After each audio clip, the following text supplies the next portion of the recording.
Hello everyone, it's your rogue DJ, Jessica Darkstar here, and I'm on Aimless Banter, and I have my guest, Mugzy from Sydney, right? You're from Sydney, Australia. That's right, yeah, I guess you can say the place where Crocodile Dundee and Finding Nemo is, even though that place doesn't exist, so I'm sorry to all the fans that have watched Nemo and thought, does that place exist? And I'm like, no, that little, what was it, that dentist, I think he gets captured in, doesn't exist over here in Australia. So I'm sorry to all you Disney fans. Is it Disney? Yes, I'm a huge Disney fan, but I think it's Pixar, but Pixar is owned by Disney, so is Marvel, so I guess there is the Trump in Yeah, they're capturing everything, aren't they? Like Marvel and, and Star sooner Wars and or all later that. it's going to be all of Hollywood. I think so, so just rounding up all the cattle and start doing remakes and stuff, and I'll be like, thanks Disney, you bitch. Right? And you're like, I thought Disney was not supposed to be violent, I thought they're supposed to be for kids. And then you see some, well, the Avengers, I guess kids could watch it, but I would be wary of, like, maybe 13. I mean, my roommate brought his 3 little ones to the show, and they all fell asleep during Endgame. Hey, your listeners now are gonna hate me. I agree with those kids, to be honest. I almost fell asleep. Like, and call me crazy, in my high school, like, I remember, back in the day, you'd get a film maybe once every 2 or 3 years, and the suspense and hype would be so crazy. And now it's like 5 films a year that it all gets saturated. And I mean, when the opening of the film opened up with Hawkeye and he starts like shooting the arrows and all that, I turned to my brother and I was like, dude, this is going to be a long one. it hit halfway through the film, and spoiler alert, but you already should have seen it, when they killed Thanos, right? and they got to like go back in time and all this kind of stuff, and Doctor Strange is talking about all the magical thing, how to get time travel and everything. I was like, okay, tell me when it's over. I watched it, but I don't think I can watch it a second time. No. It's kind of like the Benjamin Button movie. I don't know if you ever saw it or heard of it, but it was a really long movie, and I watched it in the movie theater, and me and my aunt both fell asleep, and we woke up and we just kept watching it. It's a really long movie. I was like, it's like 3 hours, isn't it? Oh my god, it was a nightmare. It's like, you not only do you want me to buy soda and popcorn and watch this movie, but you want me to get up to go to the bathroom and miss part of the movie so I can come back and watch it again, which I'm not gonna do because it's a 3-hour movie. They should have split that up. The Benjamin Button movie, are you speaking about the one where Brad Pitt, yes, he's like he's aging backwards. See, that movie, like, I never seen it, but it didn't comprehend in my mind when, like, people told me about it. So I was like, wait, he's aging backwards? And they're like, yeah. So he starts off an old man, and then he goes to being a baby. And I said, wait, how does that work? And they're like, I don't know, it's the premise of the movie. And I said, wait, slow down. So did his mother squeeze out a full man? And they're like, what? You're crazy. And I said, wait, what's possible about it? Like, I was just like, in my mind, I was thinking a grown woman squeezing out a fully grown old man for some weird reason. And then the old man just ages backwards. And they're like, dude, like, you've been drinking he's too much. He's an old baby, right? And then he ages backwards. Right? I can't remember. It's been so long since I watched it, but I watched it in the movie theater, and I never decided to watch it again because I fell asleep in the movie theater. Why would I watch it when I'm at home? Yeah, I mean, like, I'm getting to the point where I just got to see movies on my own because, like, I get this thing now where if I look over and the person is like slumping down or they're checking their phone, I'm like, dude, they're not enjoying the movie, and it has a toll effect on you. So, I'm just like, fuck it, I'm just gonna see movies on my own now.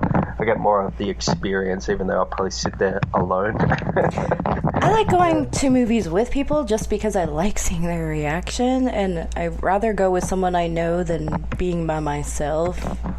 And I don't know, it's just when I go by myself, I feel like I'm being a spoiled child. I actually don't mind it. Like, I love going on my own, but if you've seen a really intense film, like, I don't know, maybe if there's it's like really twisted plot or like disturbing scenes, like a you horror kind of feel movie? like, yeah, I'm probably like that weird fetish guy that's sitting in the back corner. Just like, 'cause I've got like no one around me. It's just, that's what happened. We've got like this Australian horror film here called Wolf Creek. And there's like a really intense like rape scene in it, and I won't go into detail, but like it was a packed cinema, and I was like, I didn't know it was going to happen in the movie. Because the first film was okay, and it happened, and like everyone's sitting there with their girlfriends or their friends, and here's me in the back corner just sitting by myself, and they're probably just thinking, fucking freak, like.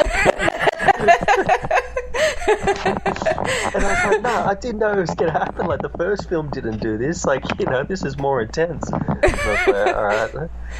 It's kind of like it's kind of like reading one of Anne Rice's raunchy novels, and then you read the second one, and you're like, what the hell?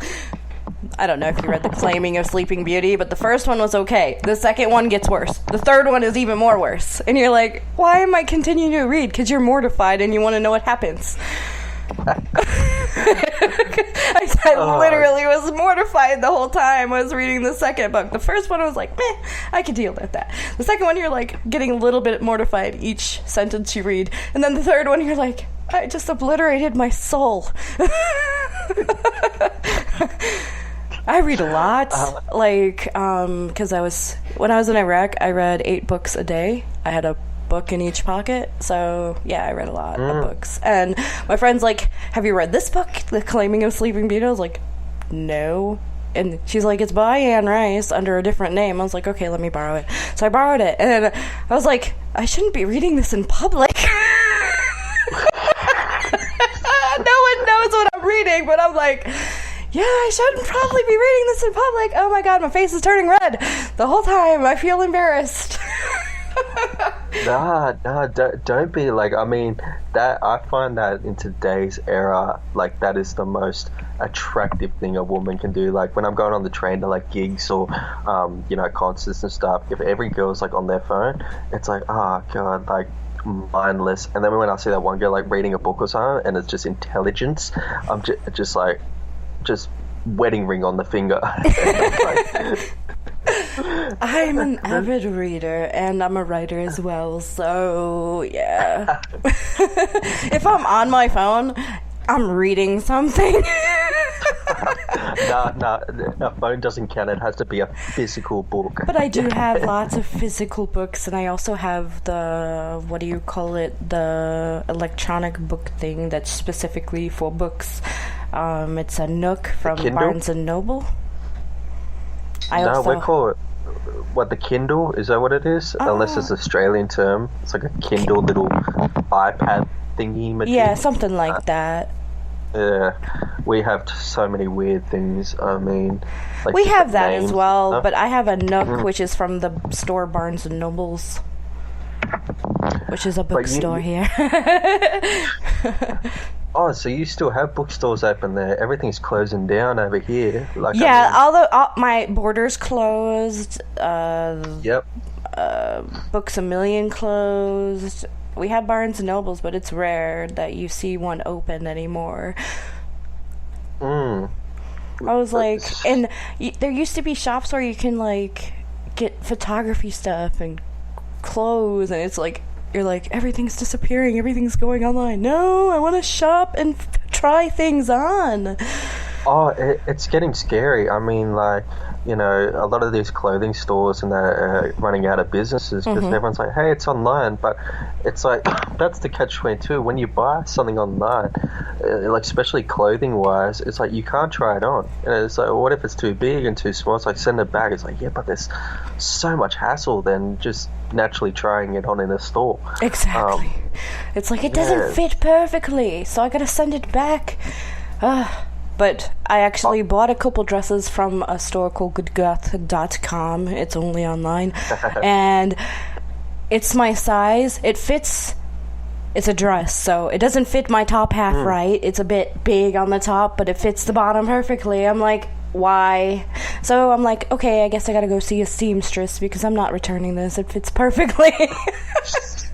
And were you like OCD before it was coming? It was like, what was those thoughts going through your head before it came to I was like, door? I hope it fits, I hope it fits, I hope it fits. Because if it doesn't fit, I'm going to be pissed. Because it's like, this is supposed to be my size. And like, sometimes I buy things that are supposed to be my size and they're too small. And it's like, fuck. Yeah, it's kind of like Christmas when it comes to your door. Like, you get the little knock on the door or at the package and it's like, oh. Exactly. It's like, oh my God. Present for me, and then it becomes addictive. It's like eBay. It's like, oh my God. Yes, I'm more of an Amazon girl, but okay, yeah, Amazon is where I shop at, and I get some of my groceries from there because it's monthly delivery and you get a subscription and you get a discount if you get a subscription. So I was like, man, fuck it.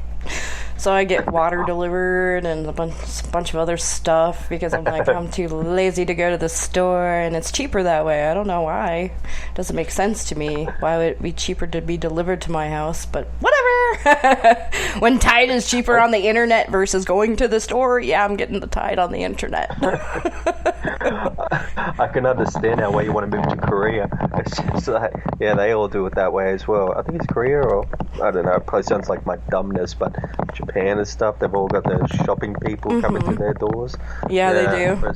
And it's like, and they cram a lot of people on the island, so you're like, how do people live? Very minimalistic. And I was like, I don't know if I could survive there, because if you see my house, it's 2 stories and a basement. If I was living there, it's 1 room. You know? And the bathroom is outside. More than likely, the bathroom is not even in the house. You made it sound so creepy there with basement when you said, I got 2 stories in a basement. I just thought of Buffalo Bill. He puts the lotion on the skin. God. He puts the lotion on the skin and then tosses it in the bin again. Oh, yes. And then you gotta think of Jay and Silent Bob. You doing the dance. Dance naked to Gypsy by Fleetwood Mac. He does that in a few of his movies. Yeah, Jay. Oh, God.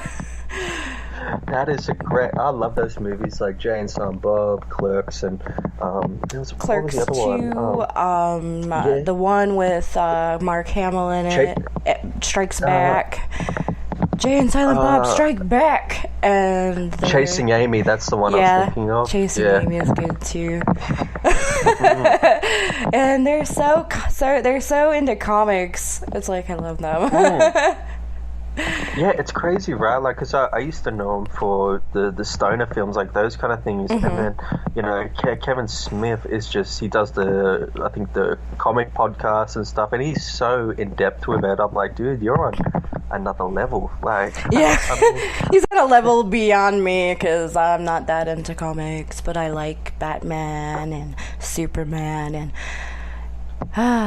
that's probably... Yeah, I used to be like heavily addicted to him, like, I mean, fully into it. Like, man, I gotta stop, I need a life. You know? Each to their own. But I really like Vertigo, so because of the Sandman Chronicles by Neil Gaiman. Never heard of it. I've heard of Neil Diamond. Yeah, Gaiman, whatever. Potato, tomato. How do you say potato?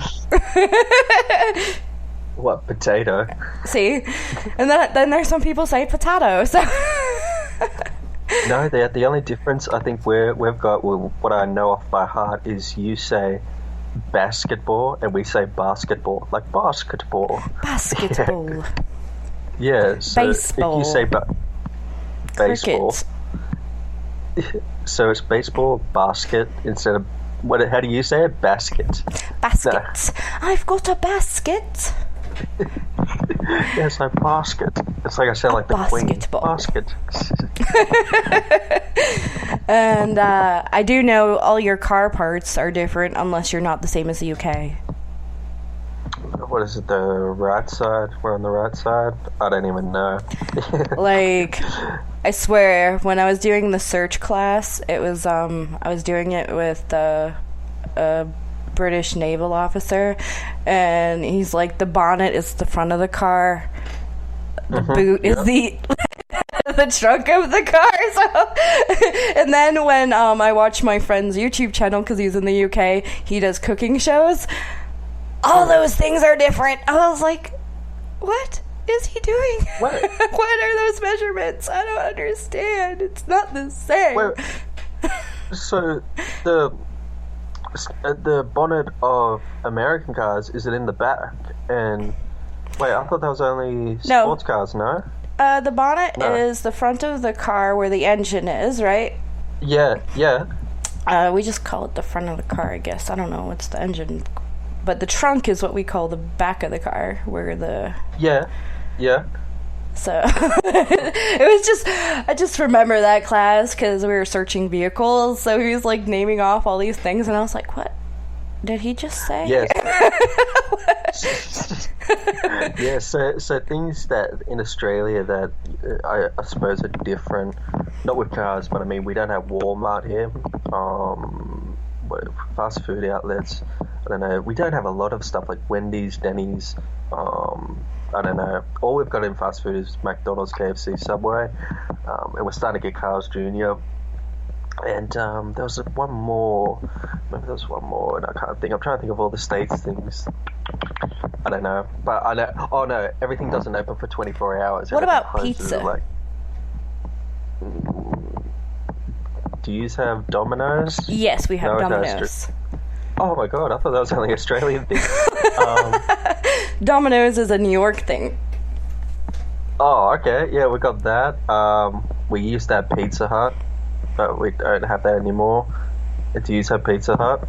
We have Pizza Hut, we have Papa John's, we have Moretti's, and a bunch of other... No, we've only got Domino's. California Pizza Kitchen. Nope.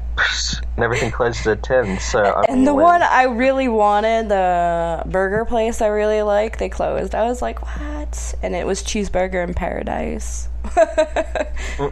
It's named after a musician, you know. Nothing like that. We have nothing like that here. But everything's super expensive as well. Like, I mean, well, to us it's normal, but to tourists when they come over, they're like, "Why is everything so goddamn expensive?" Like for example, how much is a McDonald's cheeseburger? For one, it depends what burger you like. If you get, say you get a meal, like the 2 cheeseburger meal. 2 cheeseburger meal, so that would probably be, I don't know, $10 or something. Yeah, probably $10. It sounds about the same, actually. Like for example, when the other one I can think of, because we're speaking about video games and stuff before we went on air, was when Grand Theft Auto 5 came out. I think to you guys over there it was like $50 or so. To us it was like $115 when it came out. It was just like, because it was the greatest like the hottest thing that came out, and it's like, yeah, you got to pay $115 at your local video game store. Oh my god. Yeah, and everyone's like, you actually paid that? And I was like, I needed something to play. Yes. Help me. So yeah, and it depends on what version of the game you get, you know, because like you get the ultimate or the Oh no, I just got the basic version. I didn't even go into all of that. Yeah, that is expensive, because it's like $50 to $60, maybe $70 at most. I would say for the basic. To us. Yeah. it's funny, like, if you were over here and you walked in and you're like, oh, $70, geez, that's expensive, and you had all Australian friends, they'd be like, oh my god, that's so cheap.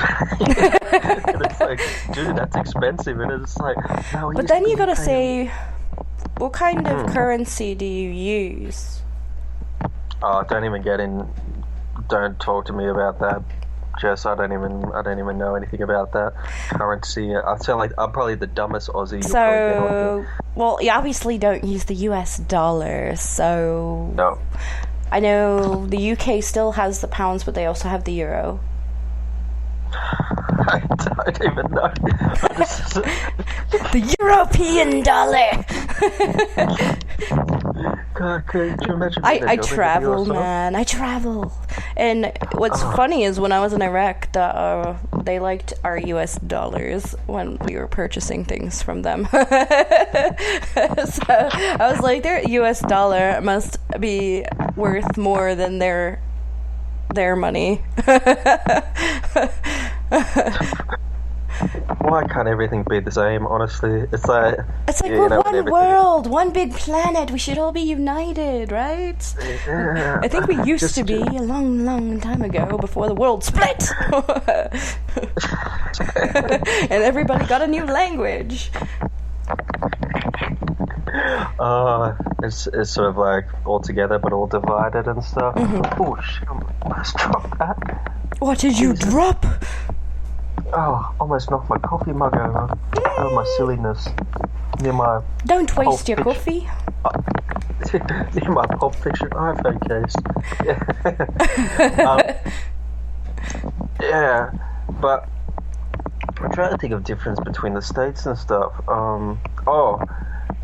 Do you guys still over there in schools and stuff? You don't have to wear uniform? It's just casual? Depends on the school. Really? Mm-hmm. Oh, okay. Because a lot of public schools have changed to uniform. At least the primary schools. Not sure about high school or middle school. I just know that when I was going to high school and grammar school and all that, I didn't have to wear a uniform. But the people after me, like maybe 10 years, are wearing uniforms, and I was like, ha! I didn't have to wear that. Not that I didn't have my own form of uniform, but, black. What did you wear? Black. Black and white. That's it. That's all the only colors I would wear. My mom always got mad at me. She's like, why? And I have 20 pairs of black pants and 20 shirts that were white. And people are like, you're wearing the same thing you wore yesterday. And I'm like, you did not see my wardrobe. You can't say that. No, that makes two of us, Jess. It's funny. I'll look at photos when I'm a teenager and stuff, and it's like browns, creams, blues, and all of the colors of the rainbow. And when I get older and stuff, I sound like an old man. Well, I'm 28, but my whole wardrobe now is just black and white. Mm-hmm. It's just in my photos, it's just black, white, and it's like, get some color in your clothing. It's how I see the world. I know, black and white, dark and light. Slit my wrist until I die. Yeah, pretty much. Yeah. But yeah, so the thing is all of my white shirts, even though they were colored tops, they all had different kinds of sleeves, and they didn't notice, and that pissed me off. It's one has bell sleeves with a slit on the side. One has button sleeves like a gentleman would wear. Another has no sleeves, and they still say I wore the same thing every day. I was like, really? You can't tell the difference between the tops? It's seriously? I know the pants are the same because I bought a million of the same kind of pants because they fit, they were comfortable, and that's it. These are my pants. Your one's a bit varied to mine. I've just got plain black t-shirts, a whole bunch. So when I go out, people think I'm wearing the same clothes, and it's no, it's a brand new shirt. And it's you were wearing that shirt yesterday. I'm like, yeah, because that's all I've got is just black shirts. Mm-hmm. And it looks the same. It looks the same. It's not the same thing. Don't you remember Doug, the TV show? The cartoon? Doug. You remember he has everything. Yeah. All his clothes in his closet is the exact same thing. That's how it is. That's how it is. I chose this uniform. This is my chosen uniform. It's so much simpler. Like, just chuck on a normal black tee and then a pair of jeans and you're done. Exactly. You don't have to choose anymore. You have a choice. And you know, when I was in the army, I didn't have a choice. I wore that uniform like it was nothing. And people are like, "You're wearing the same uniform." I was like, "No, I'm not. I have like 80 of them in my closet." So what was it? It was like the camo. It was like the camo jacket thing and the camo pants. Yes, no? And a t-shirt underneath, belts, and you know, millions of pockets where I can put a book in each one, like 8 pockets. That's how I read 8 books a day, and probably more than that. But I'm just saying 8 books because that's how many could fit in my pockets. I probably read more than that, to be honest. But 8 books a day for 15 months straight. How many books did I read? A shit ton. Jeez, a prison lifestyle. And they're like, "How does she read so much?" And I was like, every waking moment that I'm not doing anything of importance, my nose would be in a book. It's like you get transported into that world. Exactly. Like when you read it. It's weird, like, if you just flip it open, it's words on a page, but then when you start reading, it's literally like, whoa, like, I'm in another world right now, and it's just like... It's an escape, and it's like, yeah. I'm escaping from hell, leave me alone, it's my choice. And, like, when I was in Iraq, I got sent the Deathly Hallows book by 2 people in my family, and they were both signed by J.K. Rowling, and I was like, how did you get that? That's funny. Just like, I mean, you know, everyone would be stoked, be like, "How'd you get it signed and stuff?" But to me, like, that wouldn't do anything for me. Like, I mean, it depends on the celeb, to be honest. Like, you know, the other day I was having this massive, well, it wasn't an argument, it was a little debate. My mom was like, "What if you met the royalty, like, you know, Prince Harry or the Queen?" I said, honestly, it wouldn't do anything for me. It's just like, they came across, shook my hand, like, "That's the Queen," and that, and I was just like, yeah, but to me, it's just an old lady, like, sat on her ass the whole time. She's just a figurehead, isn't she? She doesn't have any power anymore. Yeah, the only thing I know her for is, what was it, LEG? You know, stripped her. Yeah, like in the movie, I think he does a dance for her, and then he like rips down her dress. even though it was an actress, it wasn't the actual Queen, but that's all I know her for. Oh God, the Queen. Oh, I think they're all just figureheads now, royalty anyway. I don't think they have any real power anymore. They might have some say, you know, like, but I think Parliament is a big thing. It's funny when, like, they, I wouldn't say it's, no, it's just random. I'll say it's random when, like, they go to, you know, these charity things or, you know, children's hospitals thing, and you see the look on the kid's face, and they're like, "This is the Prince of, you know, UK," and all that kind of thing, and the look on the children's faces, they're like, "These kids don't know anything about it." It's like, you know, they would probably want Spider-Man to come in, not like the bloody Queen and, you know, the Prince and stuff. Yeah, Spider-Man. You see him walk up like, "Hey, I'm like Prince Harry," and the kid's just sitting there like, "What the fuck is this?" Probably the boys are like, why is he here? We want some superhero to come. You know what?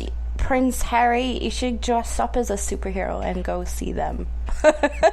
Just like rips open his suit. He's got the Superman shirt underneath. Exactly. I am Superman. God, but his wife, what is it, Meghan Markle or whatever her name, damn, God, she slept her way to the top. I would have said built her way to the top, but damn, slept her way to the top.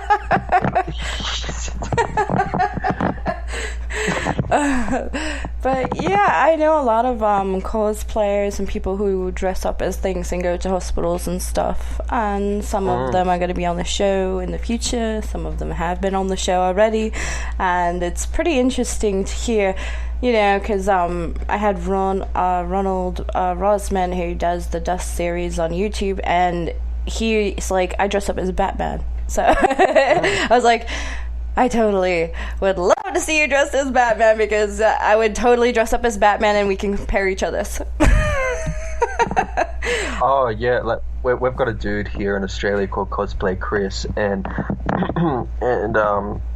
the way that he's so addicted to his cosplay, it's like movie accurate. Even to, like, you get some cosplayers that do a good job, but they don't go to like a full T, and then you got some that just go full. Like, you could see it in Warner Brothers Studios. And Cosplay Chris, I mean, like, his tutorial videos where he's the one that he loved to do was the Batman, the Ben Affleck version, and even to like the crust of the bloody, I don't know, where he's got scratches in his mask and he's like, his chest and stuff. It's like, yeah, in this promo video I saw like his cowl and the mask had a little scratch near the eye and stuff, and I'm like, dude, like, what the hell? How did you pick up on that? That's like OCD right there. Right. And it's like, dude, you got way too much time in your hands. Like, get a job or something, man. Come on. That's probably his job now. Who knows? You know, he might be making costumes for other people who want to do cosplay. Maybe, but yeah, I have to say, like, I do know some cosplayers buy their costumes, some cosplayers make their costumes. I know a lot of people that make their costumes, and I know a lot of people that buy their costumes. Either way, it's pretty cool, you know. Oh, it's another world. Like, we have Comic-Con and stuff every year, not as big as you guys. Like, that, what is it, San Diego or San Francisco Comic-Con? Jesus Christ. Yeah, we don't have anything that big, but when it comes, like, twice a year over here, it's kind of like their Christmas, they're just, yeah, it's incredible. Like, to people who haven't gone, go to it. It's another world. Like, some of especially the World of Warcraft characters, like, they're in these big orc costumes and stuff, and it's like, dude, where do you get that? Like, it's just like, man, kudos to you. Like, someone needs to put you on like one of these movie studios or something, Yeah. It would be awesome to do that. I'm actually going to school for animation. So when you said Finding Nemo, there's no actual location in Australia, I was like, that's interesting. Okay. When you start doing animation, just please, for my sake, do it. Wait, what was I going to say? Yeah, when you do animation, please, for my sake, bring it back to like actual good comedy, like how Toy Story used to do and stuff. Like, I can't stand these kids movies now. It's like pie in the face kind of comedy where it's like, I kind of liked The Incredibles. The second one I liked more than the first. I think the funniest thing in The Incredibles is where they're speaking about the superheroes and not what to do, and you had that one that's I think they said, dude, do not wear a cape as a superhero, and you got the one that's flying past the plane that gets sucked into the the jet. Yes. Never wear a cape because you will die, is what they said. That was pretty cool. But yeah, I really liked the second one better than the first. I don't know why. I guess it's because it's, for female oriented. I'm like, yeah, girl power. I reckon Toy Story hands down. The first Toy Story film, I really enjoyed the first one. The second one, not so much, and I haven't seen the third or fourth one. Really? I didn't mind the second one. Like, the one that kidnaps Woody. It's like Wayne Knight. Like, he was hilarious. Like, that one line, that one line where he's like, "I'm gonna go all the way to work," and he's like just across the just across the road. I just thought that's just good, right? You're like, all the way to work. It is across the road, but they're dolls, right? So yeah. It's a really long way for a little puppet.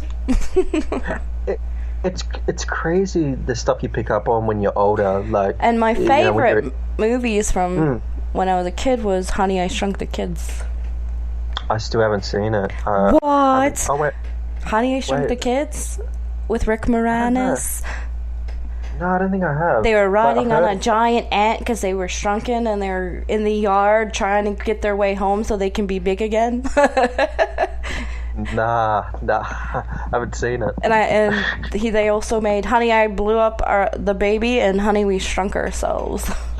I think is the baby one where it's like it's a super huge baby. Yes. Yeah, that's the one that I've seen. I've seen that one. But, Honey, I Shrunk the Kids is the first one. The Baby is the second one, and Honey, We Shrunk Ourselves is the third one. Oh, there's so many I haven't seen. Like, I mean, like I've just recently watched Back to the Future. I know. Oh, I love that movie. Yeah. I like all three of them. Yeah. Everyone was like, "You haven't seen it," and I was just like, I just haven't got around to it. I mean, you know, none of the Indiana Jones I've seen. What? I didn't like the newest one, but my favorite one is Temple of Doom. I think because I was a huge Indiana Jones fan when I was a kid, and every time I watched it, I would lose a tooth. Lose a tooth? Because they're baby teeth. I was ripping them out. During the movie, every time something exciting happened, it would pull a little more. I thought you said like you'd see, if you're a kid, you'd see an action scene on your favorite movie or TV, and you'd start like fighting and wrestling with your brothers or your sisters. I wish I had siblings like that. No. And my first show that I really enjoyed as a kid was Dark Shadows, which is a really old show, soap opera with Jonathan Frid. No, never heard of it. What? It's a okay. So rewind. It's about a vampire. And there's a Johnny Depp version by Tim Burton version of a movie that's loosely based on it. It was more of a comedy, but when it comes to the actual show, it's in black and white, so that's probably why you never saw it. I don't know.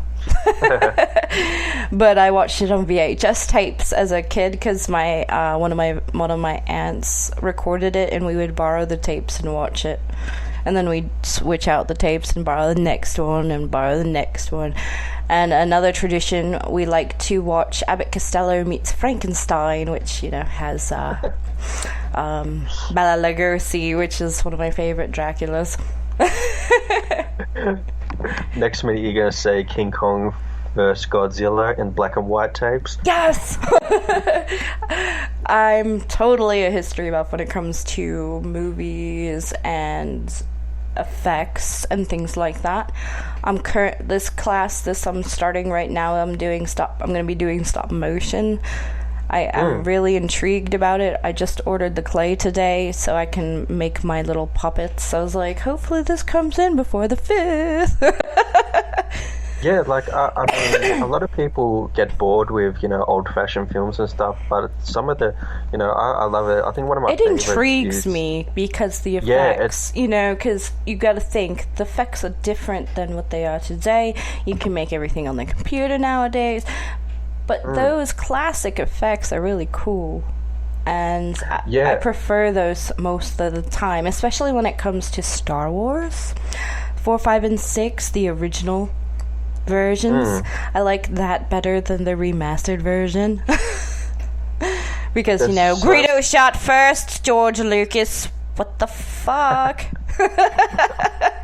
Oh, come on, Jess. Like, you're one of those fans, are you? Where it's like the blade, the Obi-Wan's blade looks more blue. If Greedo shot first, Han would be dead, and we would not have him being killed in whatever movie that was. I forgot, 7 or 8, whatever.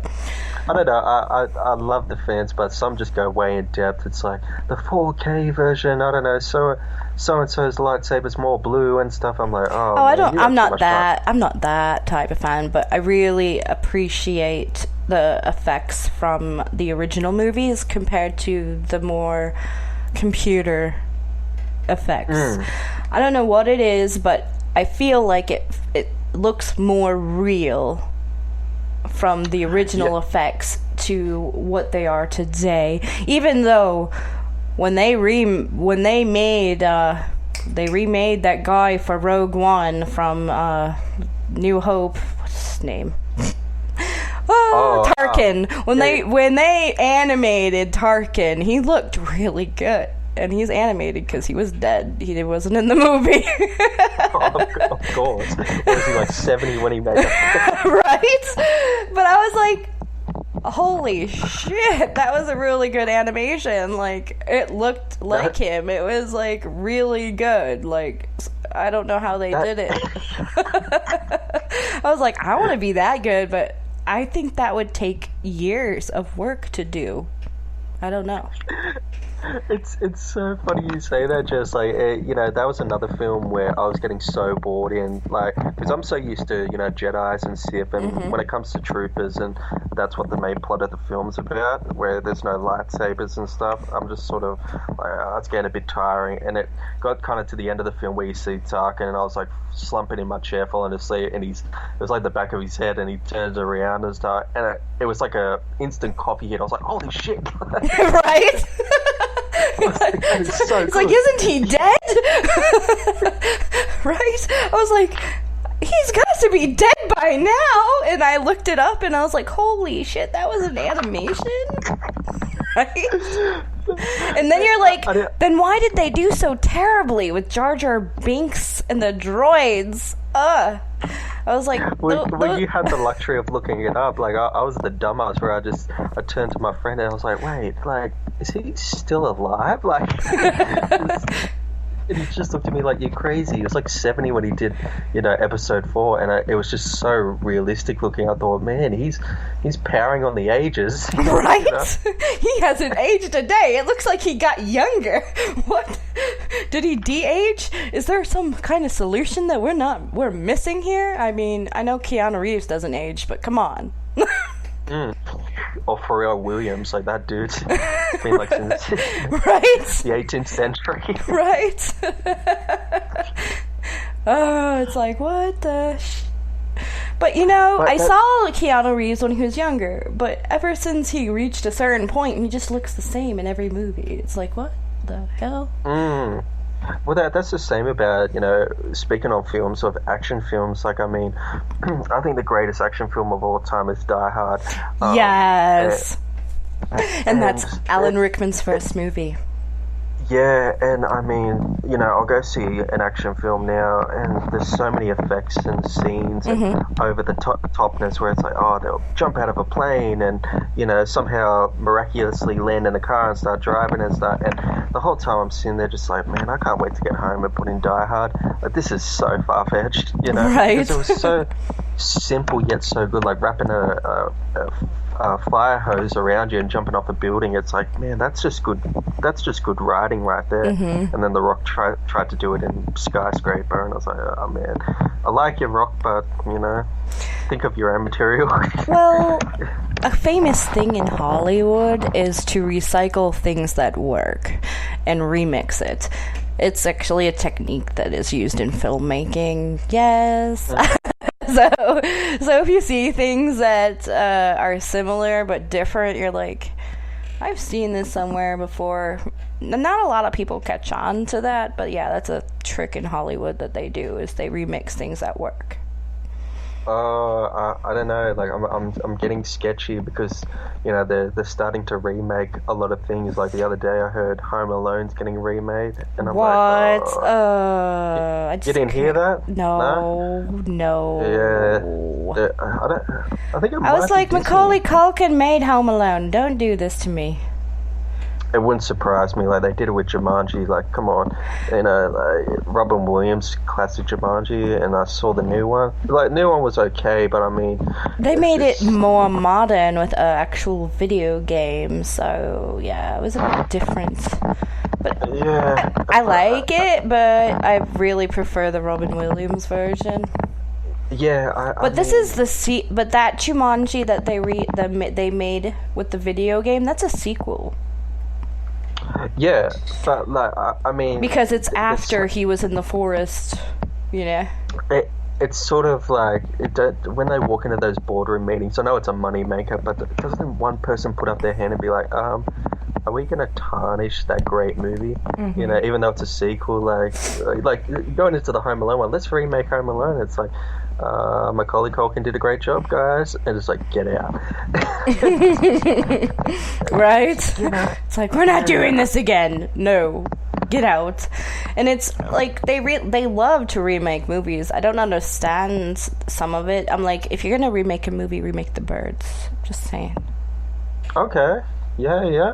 Well, if they can do it right, because exactly. I imagine that if they did remake The Birds, it would be, they'd have to go over the top, because it was over the top without all the special effects they can do now.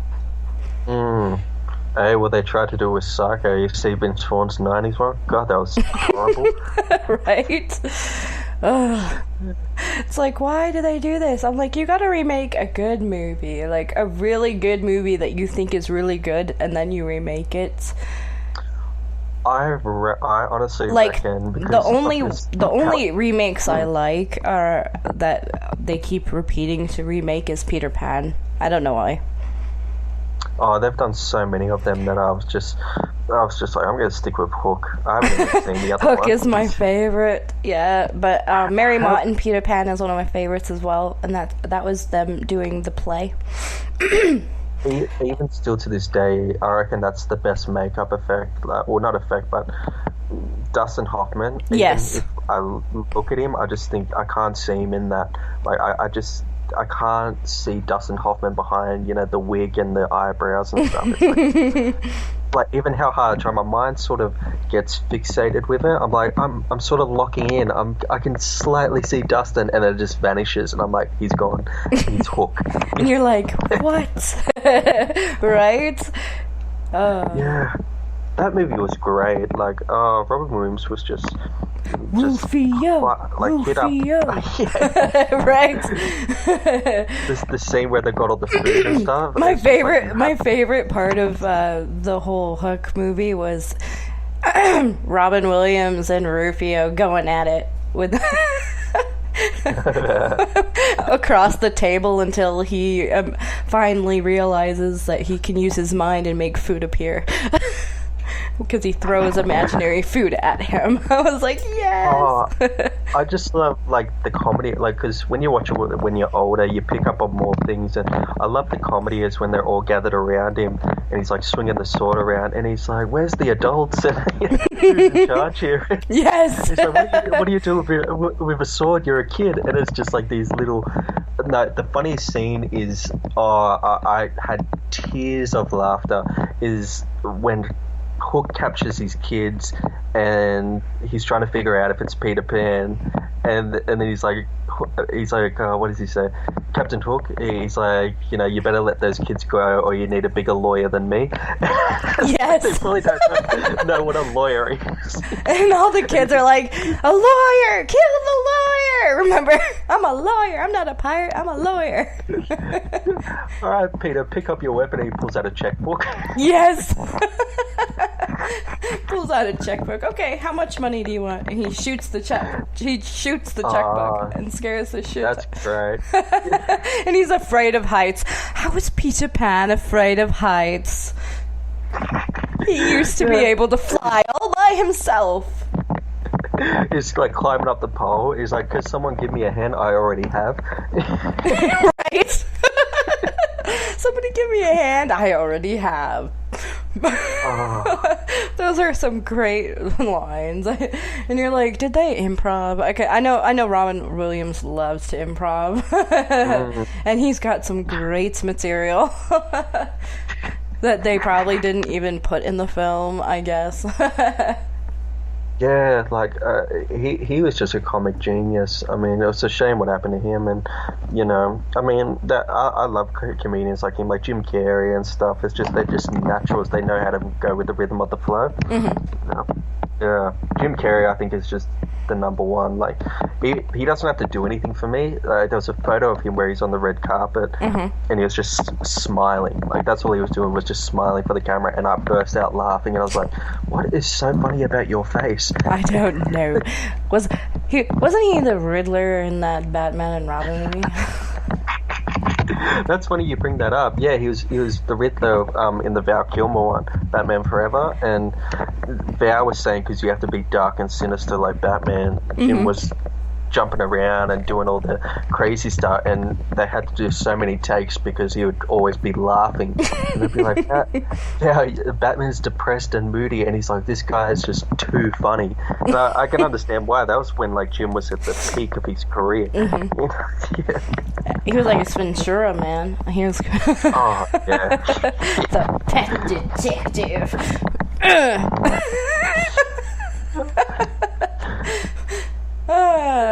The Bat Dog. I don't remember which Ace Ventura Pet Detective movie it was, but it was Bat Dog. I was like disgusted. Have you seen Cable Guy where they play Porno Password? Yes. That scene is just brilliant. Just penis. Penis. And he's always talking with his butt. I don't understand it. Oh god. I was like, he doesn't have to fight. He just talks with his butt now. Oh Jesus. Oh, Sage, great Mary, and Joseph. Oh Lord, help us all. Let's see. Well, I don't even know if he's been in anything new. Jim Carrey. I don't even know, Like, I mean, he was going off the rails for a bit. What was it? He did some art documentary, and people were a bit worried for his mental health. He was talking in like subliminal messaging and all this, and I'm like, dude, like, you're going a bit off the rails here. And yeah, I don't know where he is now. I mean, because I know he had his girlfriend died, and then, you know, there was accused charges and stuff. Like, there was this whole crazy thing about, you know, what was happening in his personal life, and I was like it was fun. It was weird because he got accused of, I don't know, like abusing his girlfriend or something before she died, and I'll never forget, like, just something about him. I just thought Jim wouldn't do that. Like, I mean, like, I don't know the guy personally, but when I just heard it and it was in the papers, I was just like, Jim wouldn't do that. It's like, that doesn't seem like it would be possible. Yeah, I was like, my Jim wouldn't do that. Yeah. But then, you know, when Robin Williams killed himself, we didn't probably think he would do that either. So. Yeah. But yeah, it's call me and my brother Sinister, but we always play a game, who goes next. You know, like, what celeb's gonna go next? And everybody's like, Betty White's still alive, right? Oh, it's so bad. Like, you know, they're like, why would you it was provoke like death on people? It was like Stan Lee was the last one I remember, but yeah. Oh, that was a shock. Yeah, like, when that happened, I was just like, I thought that dude was gonna live to 100. Like, he looked so good for his kind of age. I thought, this dude's gonna easily live to 100, and I think it was like 95 or something he lived to, and I was just like... And Alan Rickman and David Bowie died within a couple of weeks of each other, if not a week. I just got a feeling Johnny Depp, everyone's like, what? They're like, what? Don't curse the Depp. Oh. No, but I just got this feeling, like, I keep seeing photos of him where he's trying to do the rock star lifestyle with, you know, looking all like wrinkly and like druggy and stuff, and I'm like, there's going to be November, I reckon, because we've got summer here in November. I'm just going to open the paper and it's like, Johnny Depp overdosed and stuff, and I'll be like, look at my brother and be like, hey, I told you he was next up on my list. There's something about you have a list of celebrities. See, look it, I was right. This celebrity dies. Right? Oh god. He thinks Clint Eastwood would go, and I'm like, yeah, maybe, but I just got this bad feeling Johnny Depp, you know, he's just not good. Like, no, he's good. He's a great actor, but the way he looks now, like, just, yeah, nah. Well, he played Grindelwald really good. Just saying, Grindelwald, fantastic use. Woo. The War Crimes of Grindelwald. I was like, there better be another Grindelwald movie with you in it, or I'm gonna be mad. Freddy Krueger will get you. You can just like fall asleep and then get sucked into his bed in the pile of blood. Yes. Oh, what happened to your face? You got sucked into the dream of Nightmare, and I killed you because you killed my Johnny. How dare you? I will... Whoever is that drug dealer that murders him will be murdered by Freddy Krueger. I will make it happen. It will be a nightmare, your worst nightmare. Could you... They'll probably make movies about that now. About resurrecting... well, not really resurrecting, but... anime. Oh, they did do a movie like that, you know? What was it? Last Action Hero or Arnold Schwarzenegger? That was great. That when I saw that as a kid, I was so jealous of that film. I so wanted the Houdini ticket. Yeah, so did I. Like, jump into your favorite film and you're transported in that world. That would be so amazing. Oh, that was amazing, that film. Right? And when he comes to the real world and he doesn't realize that. I love when he walks up to the actual Arnold Schwarzenegger and he thinks it's a doppelganger. Yes. And I was like, that's the best makeup I've ever seen. He's like, you're really starting to bug me. And he's rude to himself. It's just great.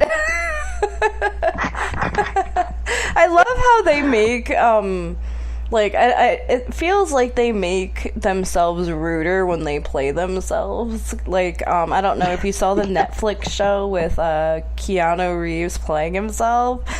I think it was a movie, but it was like he was in it and he made himself really, really rude. Like I was like, but he's like, I've heard he was one of the nicer guys in Hollywood. I don't understand why he's so rude in this movie and he's playing himself.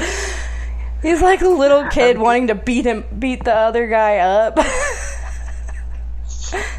They should have sent the directors that video that went viral where he's sitting on the train and he gives the old lady a seat. Yeah, it's like, that's how nice he is. Exactly. Why is he doesn't even look like a prick. I mean, like, I've seen him, like, it's funny, I always judge celebs on how they appear. Like, meet their... Yeah, like how they meet their fans. Like, I mean, if they're like taking selfies and stuff with it, like Will Smith, for example. Like, if you see his fan, photos and stuff where he's taking it with the fans, I'm like, oh, you are the most humblest dude. And then you see like someone that signs maybe 2 and then runs off, and I'm like, yeah, I'm not buying a ticket to you. Exactly. I love Will Smith. I really I like my favorite movie, which people are like, what? How is that your favorite movie? Wild Wild West. I like that movie. It's a steampunk movie, and I really enjoyed it. But I do like Men in Black and a few other movies that he was in. But and I also like that song about Freddy Krueger. I think it was, yeah. Nightmare on Elm Street. It was either Wild Wild West or what was this, Kevin Smith says Superman Lives. I think they were going to make a new Superman film and Nicolas Cage was going to play Superman. Oh God, yeah. what? Yeah, that was going to be a flop. But yeah, I imagine so. He's not very popular these days, Nicolas Cage. Oh, yeah, cash grab films. You see him in the bargain bins and stuff at DVD stores. Like, I think the last movie I liked him in was The Sorcerer's Apprentice. What the hell is that? The Sorcerer's Apprentice? You never saw it? No. It was pretty good. I also like the Treasure movies.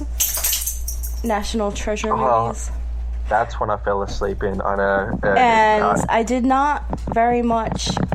I don't like most of his other ones, but I know that some people like him as... I think he played... What is that? Flaming Skull dude, the Punisher, right? Yeah. I didn't really like that too much.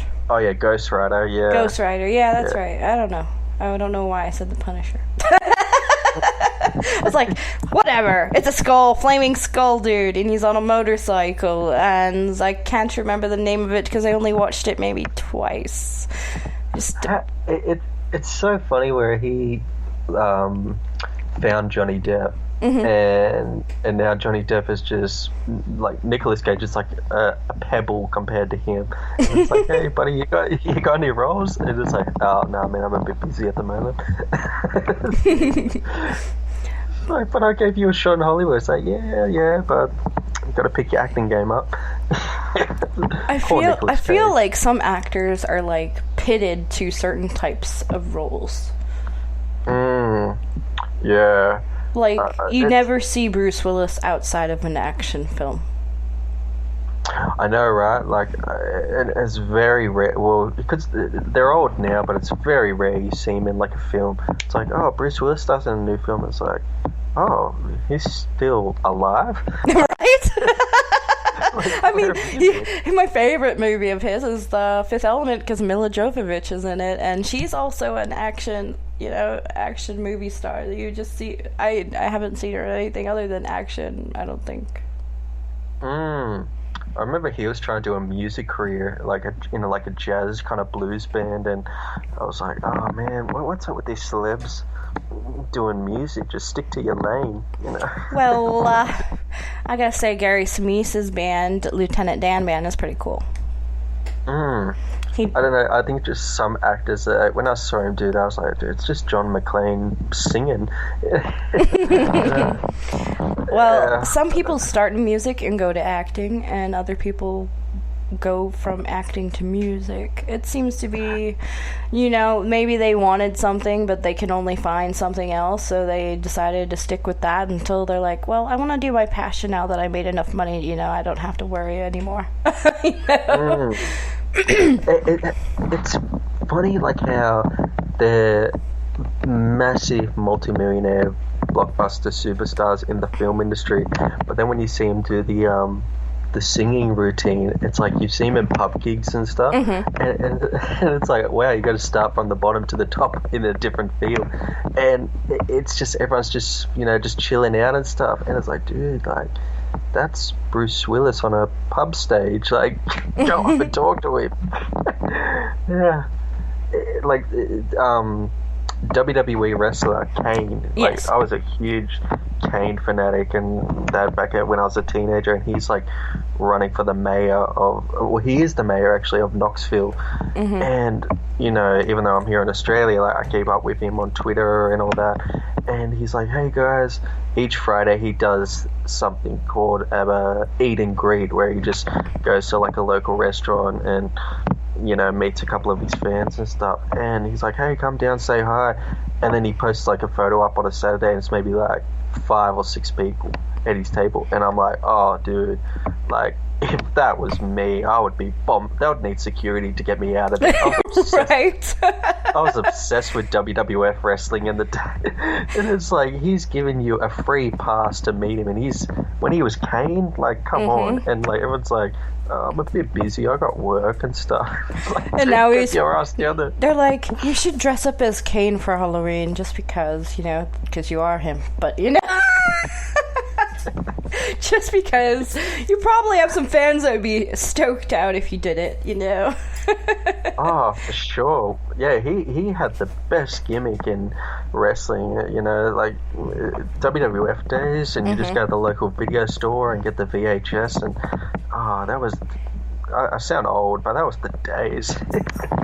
Yeah, well, you're not old, believe me, because if you're old, I'm older. Yeah, well, you came from like the Hulk Hogan era and everything. I like Hulk Hogan, yeah. I also and Ric like Flair. Yeah. Actually, I'm not that old, but I'm a few years older than you. I was born the year the movie The Labyrinth came out with David Bowie and Jennifer Connelly. I haven't seen it, but I've seen what he looked like in that. And, I really enjoyed that movie as a kid. It was the music that mostly, when I watch movies, if it's music and story that get me staying in there. And of course, you know, Jim Henson I'm a really big fan of Jim Henson. So I was 91. So, well, how old? What, 88? Were you born 1988? No, 86. sometime in the 80. Oh, I was close. Oh, I was thinking. No wonder you loved Batman as a kid. You got to see Tim Burton's one when it first came out. I did. And that's the one I like the most.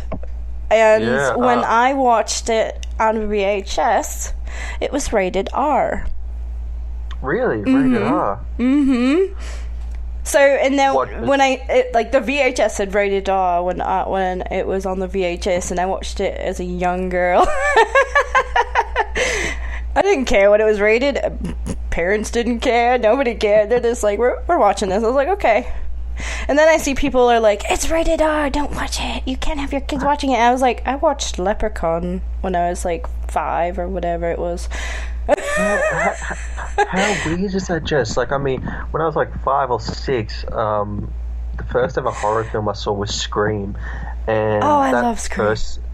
That first scene, even I reckon it still holds up to this day. That first scene where Drew Barrymore gets gutted and hung from the tree, like I saw that when I was like 6 years old, and I'm like, you know, kids nowadays. I mean, like if they saw that, you know, their parents would rush to the TV and. I can't watch Leprechaun. That's the only movie I can't watch. That whole series, just because of the whole gold coming out of the stomach thing. I don't know what it is about it. It's the only horror movie I can't watch, but I love watching Wishmaster. I will watch it until I'm fascinated with Wishmaster, but there's no gold involved coming out of the stomach. But there's all kinds of other gruesome things happening. I don't know what it is about the tummy. I just don't like it. It was just disgusting. I remember when my brother was a little kid and I popped in Texas Chainsaw Massacre for him, and I remember his little body just ran away and he like squealed. He was just like, I was like, the dinner table where all the bloody mutants, not mutants, cannibals and stuff is sitting around, and he's just like, he was traumatized. Even though he's cool now, I guess. Yeah, maybe flick it in, reminisce. I don't know if I can watch Leprechaun ever since I was a kid. I saw it that first time and I was like, yeah, I don't think I can watch this. Yeah, how weird is that, eh? Like, I mean, still to this day, you know, when The Exorcist came out for my mother back in, what was it? I think it was the 50s or, no, not the 50s, what was it, the 70s or something? I was going to say 50s, but 70s, yeah. Still to this day, she can't watch it. Like, I mean, even if it's, I remember once I was sitting in the lounge room watching it, and she came in, and it wasn't even the possession scene, it was just the opening of the film. And, she's like, I'm going, bye! yeah, she was like, turn it off, I can't do it. And I was like, God, like, it's like, you need psychiatric help, like, this is crazy. I mean, I felt and it the might same be just those films that just really, you know, target it. And I felt the same way about arachnophobia. What's that? It's this movie about spiders, and they were crawling in and out of places that you didn't want. I was like, this is gonna give me nightmares because it can happen for real. Because it's like, because you know, you probably swallow like 12 spiders a year or something, so it's like, I just didn't want to, bitches crawling in the nose, through the eyeball, through the ears. It was just gross. Yeah, see, stuff like that. I mean, like, for spider films, I sort of can do, but if they push the limits where, like, what was that film I saw? The Eight-Legged Freaks?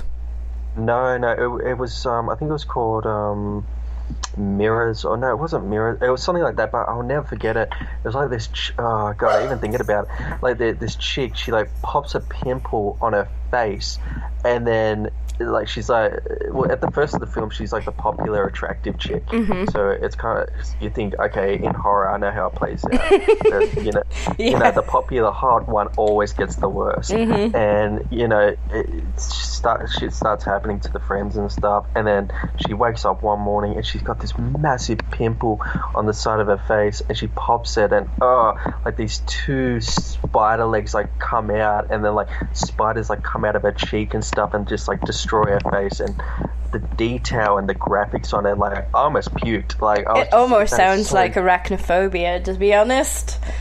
Yeah, it was so disgusting. I just don't remember the movie that much, but I watched it as a little girl with because we watched The Birds and then we watched Arachnophobia. So I can watch The Birds. I love The Birds. So that's one movie I would like to see remade. And it's like, they remade it. I don't understand why they did that, but they did. And now it has a part 2, I think. And I haven't even watched part 1. It's not bad. Like, honestly, like, I thought it was a really well done remake. And there's been a lot of flop remakes. I mean, like, Nightmare on Elm Street remake was a flop. Friday the 13th. Halloween, I'll give a pass. I didn't mind the first Rob Zombie one. The second one was a flop, but it was pretty good. I enjoyed it. So if you're, I like the artwork that I see coming from that movie, and the costuming and stuff that I see people doing cosplays with, but I haven't found the time to be interested in watching it. Like, I tried to sit down and watch it, and then I fell asleep. I was like, well, this movie isn't that scary, is it? Like, when I was younger, I would watch horror movies. Me and my friends would rent the whole horror section at Blockbuster or Hollywood Video or whatever it was. And then we would watch all the movies all weekend long. And to this day, I don't have, like, a movie that can scare me. I could probably watch Leprechaun. I just don't want to. Not interested. It doesn't really scare me. It's just like, ugh. Was your horror section right near the kids section, or was that just my video store? I don't remember, but we would take the whole horror section and we'd go up to the counter and we'd rent every single movie, and the guy at the counter is like, what the fuck? I think the and we do, and they're like, what? Because it's everything from the older movies to the B-rated movies and all kinds of weird movies. We watched them all. We're like, whole horror section. No, I can't do that anymore. That sucks. It's like this. Well, we have a family video or whatever, but I hardly ever go there. The only time I go there is if I have to rent a movie for class. I rented Incredibles from them because I had to watch that movie, and I had to watch Guardians of the Galaxy for class. And yeah, it's like, what a bore. Yeah. No, like when I saw Guardians, I was like, this is just Star Wars. Like, it's just, I got bored of it. I don't know. I really liked how the music went with that movie. It felt like opposite. Like the music was the opposite of what you're actually watching, but it still went with it really well. But I really the sort of 80s and stuff. Yeah, like 70s, 80s. Yeah, it was like David Bowie. Yeah, I thought that David Bowie. Yeah, that was a good touch to it. I just think like. They did a lot with the color grading with that movie, so I really enjoyed that. The atmospheric to it, and the prop designs and stuff were great. I'm sort of more I get when I zone out is more when they get into the deep. Like you have to be a superhero, fully Marvel fan to know what they're saying. Like, how do we get the time travel vernacular and this whole magical kind of world, how they explain it, and you would have to be a full comic fan to know what they're talking about. But to the average moviegoer, it's like Doctor Strange or whatever. It's like, we need to go through these universes and these galaxies and these, and it's like, oh man, just get on with the film. I didn't like Star Trek until I saw the newer movies, and now I watch the old show, and I'm like, oh, now I understand this stuff. No, I haven't even watched one Star Trek thing. I'm more on the Star Wars side than Star Trek. I used to What be is it, on a Star Wars than a Trekkie? Yeah. I'm both. I was a Star Wars fan first, though, and I was a Star Wars fan starting in middle school. My uncle gave I saw my uncle's Star Wars tapes, the VHS tapes, and I was like, what is this? He's like, you never seen Star Wars? I was like, never heard of it. He let me borrow them, and I borrowed them for a full year before I gave them back. I watched them every single day. I memorized every single line. I memorized every single actor. And then when Christmas time came around, he gave me my own copy. He's like, I want mine back. Yeah, I give you credit, just like that whole, the first Star Wars before they turned it into Episode 4, that whole dialogue where Obi-Wan fights Vader is like just monologue, like know it off by heart. It's like, yeah, it's just such an easy monologue to memorize. But 326 3827. Yeah. Was that with Han Solo? No, is that the one where he's like they're getting attacked by the stormtroopers before they fall into the trash thing? That is in the trash thing. Is it? No, like what is it? Where he's at the sound booth, and then like he's like, oh, there's a warning, and the guy's like, what's going on? And he has to call the yes the number. I used to remember that line so well, but then I lost it. And me and my friends, we used to go to this trivia night sort of thing, and that was one of the questions. What does Han Solo say? And I was like, oh crap, I remembered that, but I totally forgot it. Yeah, it's like, what's going on? It's 327, and I was just like, forget it. I got to see the film again. Well, 3826 3827 is the number of the trash compactor. In order for C-3PO is talking to Luke Skywalker, and they're like, this is the trash compactor we're in, stop all of them, or open the door to this trash compactor now that it's all stopped. I love that like where R2 is like, you know, figuring it out, and then like they're all, you know, complaining on the mic. He's like, listen to him, R2, they're dying. Yes. Yes, they're dying.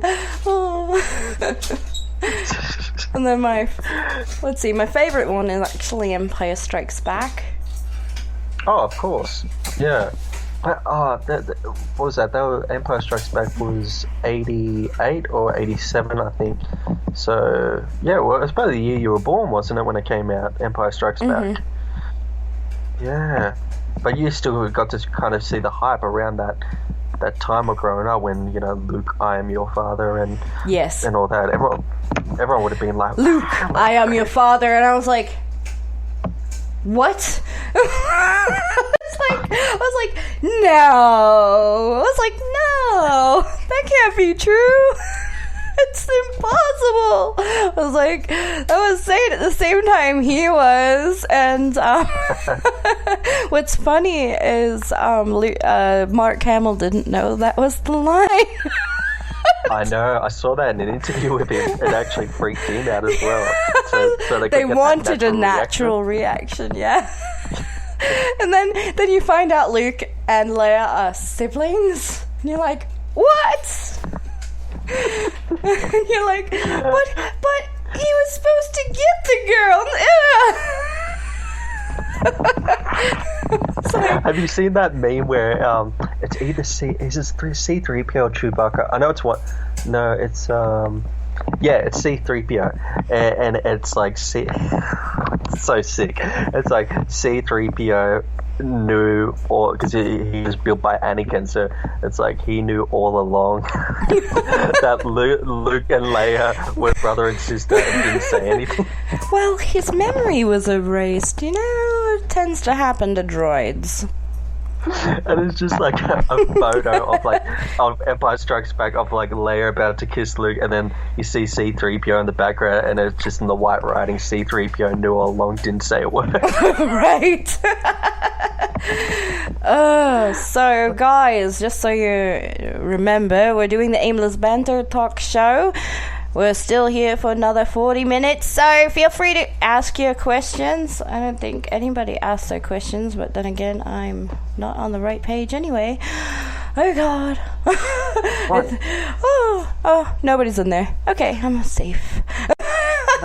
No one asked any. No questions. Wow. They're all hiding, I swear. I was like, what? No questions? Oh well. God, didn't they have a childhood? Like, come on, VHS tapes and everything. What's going on here? I know. They don't know what a VHS tape is these days. Oh, that's a funny video where I think it's one of those challenge videos where people get. Do you remember how to rewind a VHS tape?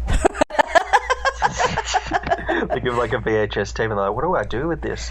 And it's like, yeah, you pop it in the machine. And I have a rewinder. Yeah, I have a rewinder, so I don't have to rewind it in my VCR. I can watch another video while the movie is rewinding. And you're like, why do you have to rewind? Because you don't have to rewind a disc. Why do you have to rewind? So I don't get a fine from the video store. Exactly. Rewind, be kind, and rewind, or you get a fine. Oh my god, that is old school. Be kind and rewind. I don't know if it was an Australian one, but did you get the warning? Have you got what you paid for? You got what you paid for. What was the warning? It was like, it would come across the screen and it would go, have you got what you paid for? And then it goes, hotline, call phone. And it's like, if like you got the wrong tape or like, I don't know, like it was like a copyright thing. You didn't get that? Oh, that might have been an Australian thing. We have an FBI warning in the beginning of the films. It's if you blah blah blah pirate the movie blah blah blah against the law blah blah blah. I'm like, whatever. Oh, the $500,000 thing where down the bar it's like 250,000 and it's like, oh shit, like it's like, it's a huge fine. Well, you know what? I know so many people that do that even though it's against the law. It's like, why aren't all these people going to jail? Because they're doing it for themselves. They would rent the movies or whatever, and then they would copy them, and then they'd keep them. They didn't sell them, you know. Yeah, or the thing where you call up your grandparents or something. It's like, hey, can you take this show on TV for me? Because I don't know how to do it. I'm a kid. Mm-hmm. And my grandparents like taped Die Hard with the Vengeance like 4 or 5 times for me, and had all these different VHS tapes of different recordings of them. John McClane would say this, and then he would say this, and the Channel 9 or Channel 10 would cut out that. It's like, wow, like you really taped a lot of shit for me, which I didn't need. My grandma recorded the Mary Martin Peter Pan, Mary Poppins, some Teenage Mutant Ninja Turtles, the cartoon, and she would Inspector Gadget and some other things I don't remember, but I really enjoyed Mary Poppins, of course, and I really enjoyed Peter Pan. Peter Pan was my favourite, besides Teenage Mutant Ninja Turtles. You must have hated the remake. Wasn't it a remake or something of Mary Poppins? I don't like it. I tried to watch it, The Return of Mary Poppins. I was like, I don't know. I don't appreciate it. I don't appreciate it as much as I like the original. I don't. It feels like it's not. It's not. I actually. It's not Dick Van Dyke, you know. I haven't even seen Mary Poppins. Like, I mean, the original. The only thing that, yeah, like I just never got around to it. The only thing I know Mary Poppins for is, well, obviously, who hasn't seen what Mary Poppins looks like? Mm-hmm. But like, I mean, the main thing I know her for is the Simpsons episode. A spoonful of sugar helps the medicine go down. Yeah. Helps the medicine go down. The medicine go down. Yeah, the same thing at the end where it's just like, or supercalifragilisticexpialidocious. If you put your mind to it, it is kind of she's like flying away and the plane hits her. Like yes, yes. Flying with her umbrella. Mm. And she's the one who has the magic bag that was inspired. I think inspired the magic bag that Hermione has in Harry Potter. There we go. I was like, 'cause she can go like all the way in that bag and grab some crap, and that's, you know. Is that creepy?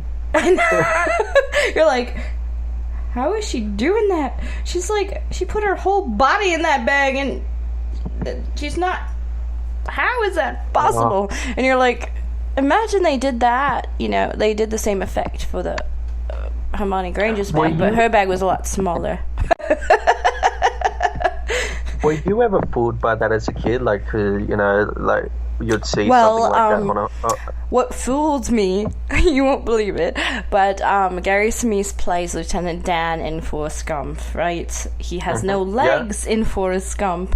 So when I met him in 2005, I was very surprised he had legs. I was like, what? He has legs? I'm so confused. So I was like, swear to God, he doesn't have legs. So when I met him for the first time in real life, I was like, he has legs.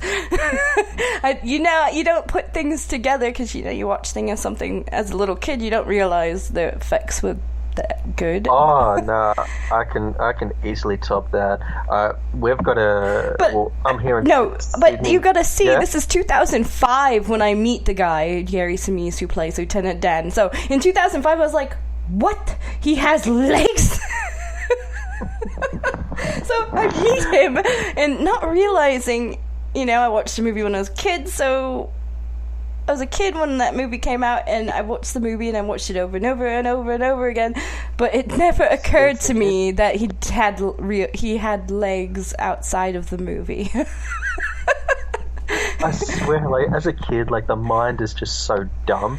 Like, I'll never forget, like, the film Who Framed Roger Rabbit. Oh, I love that film. Yeah, and like you got like the real life people running around with the cartoons and stuff.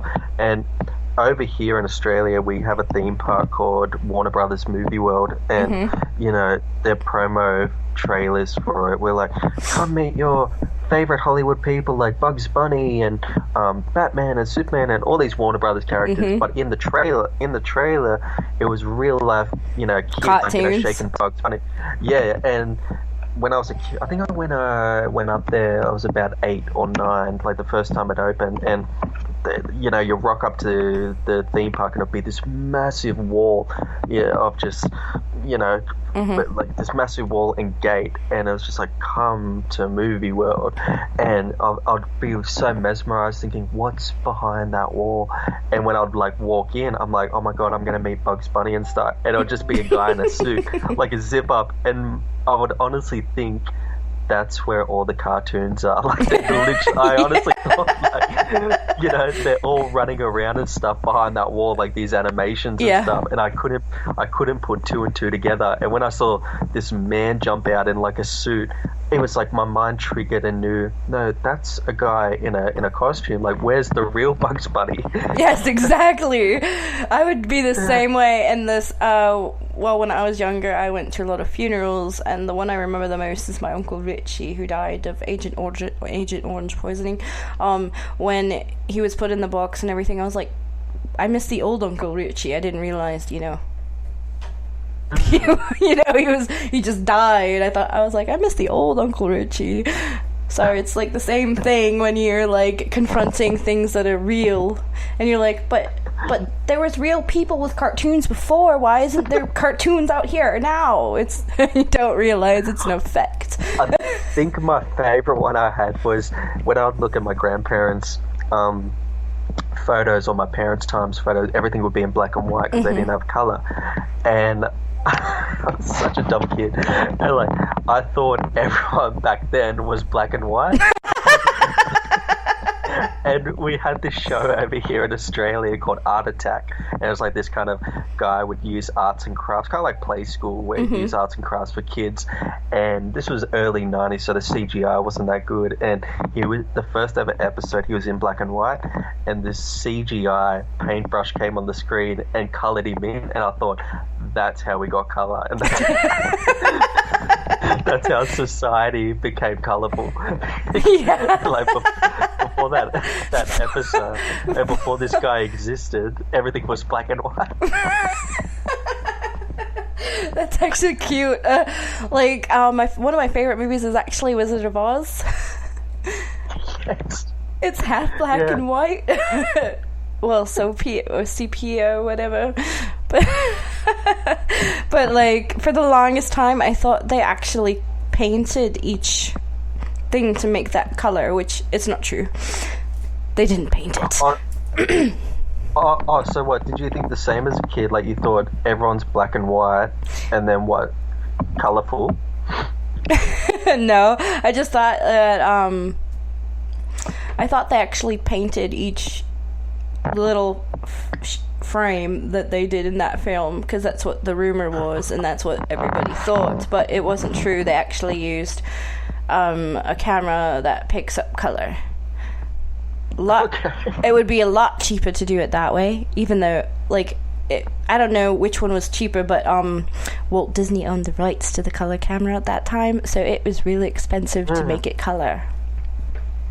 What about like products and stuff? Like, did you ever get, like, for example, when Jumanji came out, like the board game Jumanji? When the Jumanji game came out and I bought it, I was so disappointed. I was the same. Yeah. I was like, what? I can't. I thought I was going to be sucked into the game and have all these things happen. This is not fair. Yeah, I'll never forget that Christmas morning. Like, my parents bought us just a cardboard kind of like, box normal, Monopoly game thing. Yeah. And I thought I was going to have like the wooden. Why couldn't it be? Yeah, if they're going to make this game, it should be at least, look like the game in the movie, not like a cheap imitation. Right? Oh. Cheap and imitation. Yeah. Oh, I was so disappointed.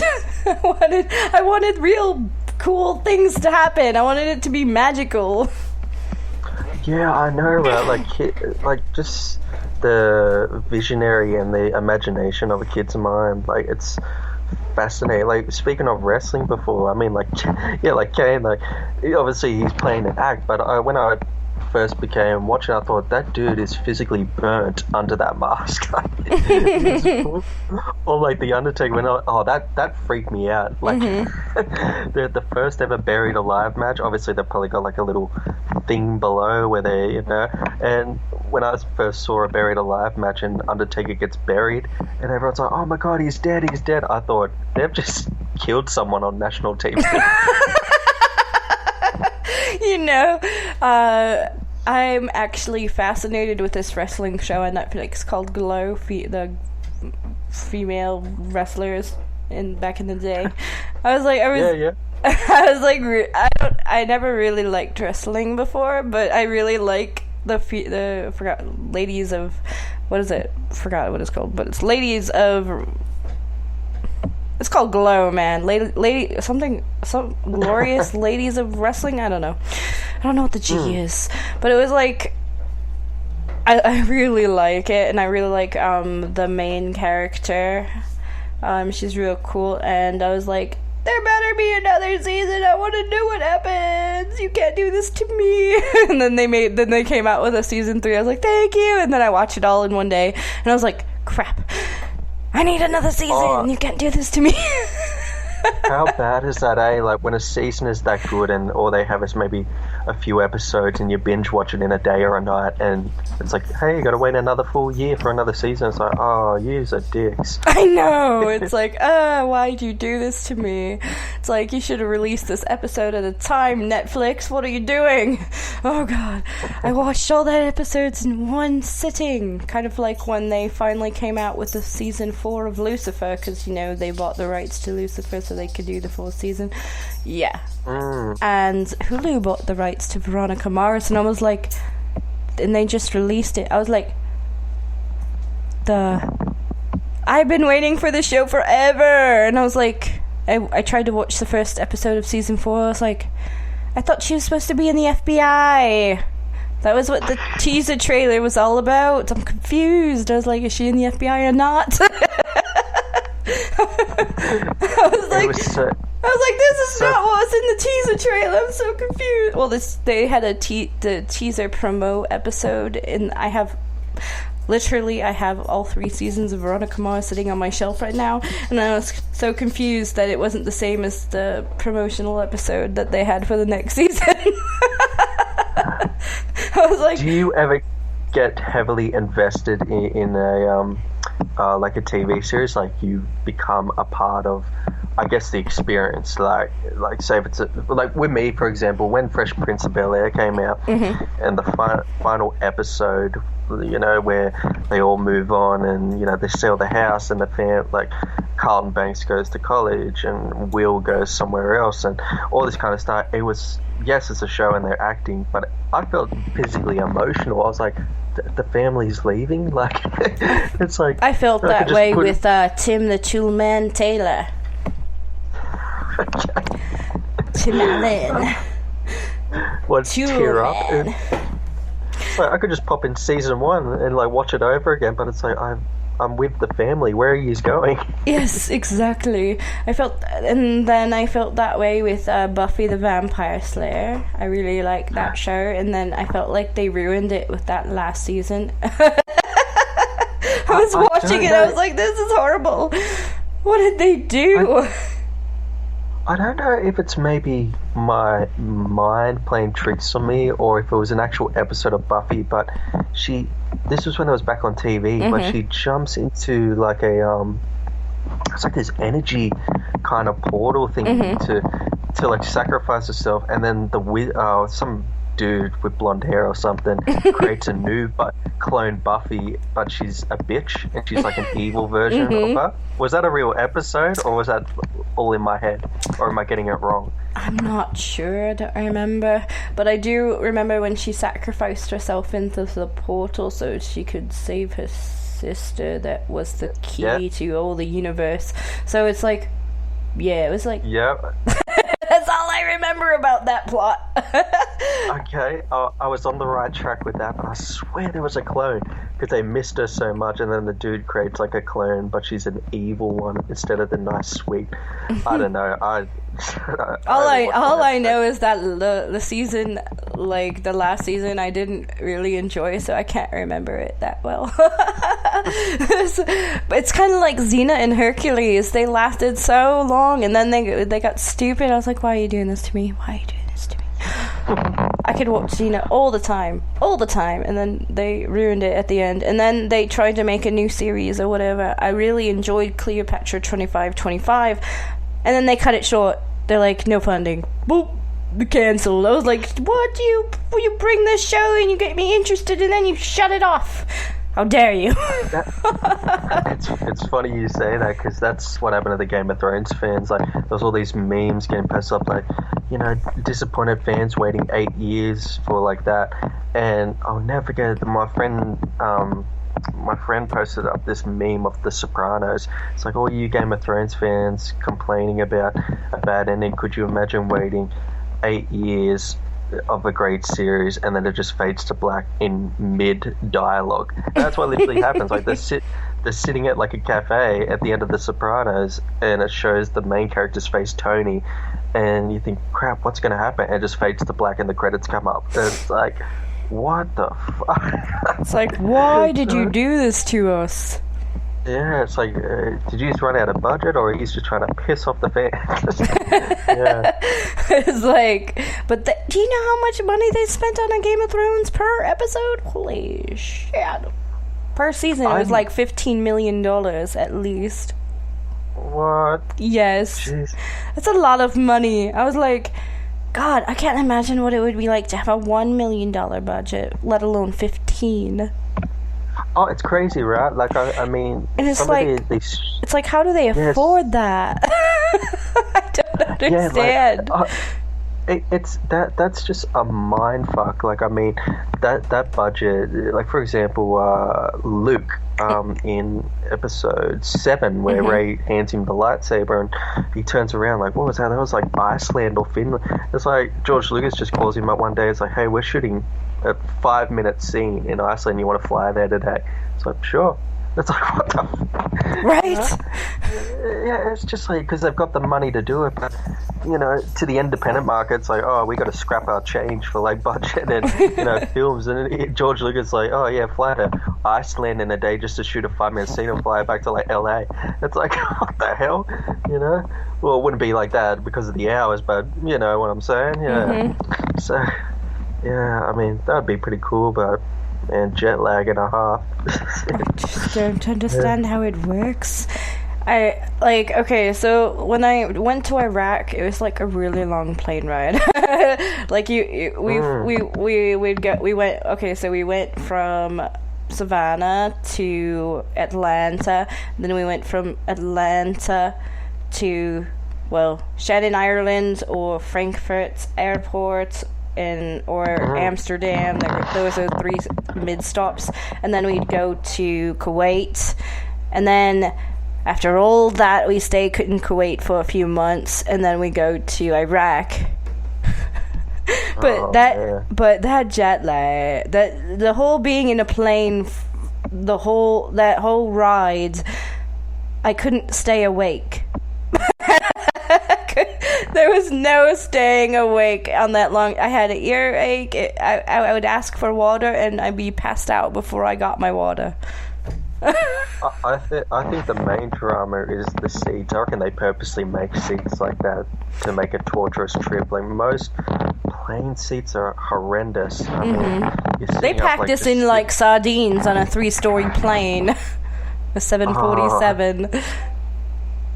I wonder, like, you know, when the flight attendants come around, I wonder if you can keep asking for coffee. Just be like, hey, can I have a coffee to keep myself awake? Or if they're like, nah, you just have to torture yourself and sit there this whole time.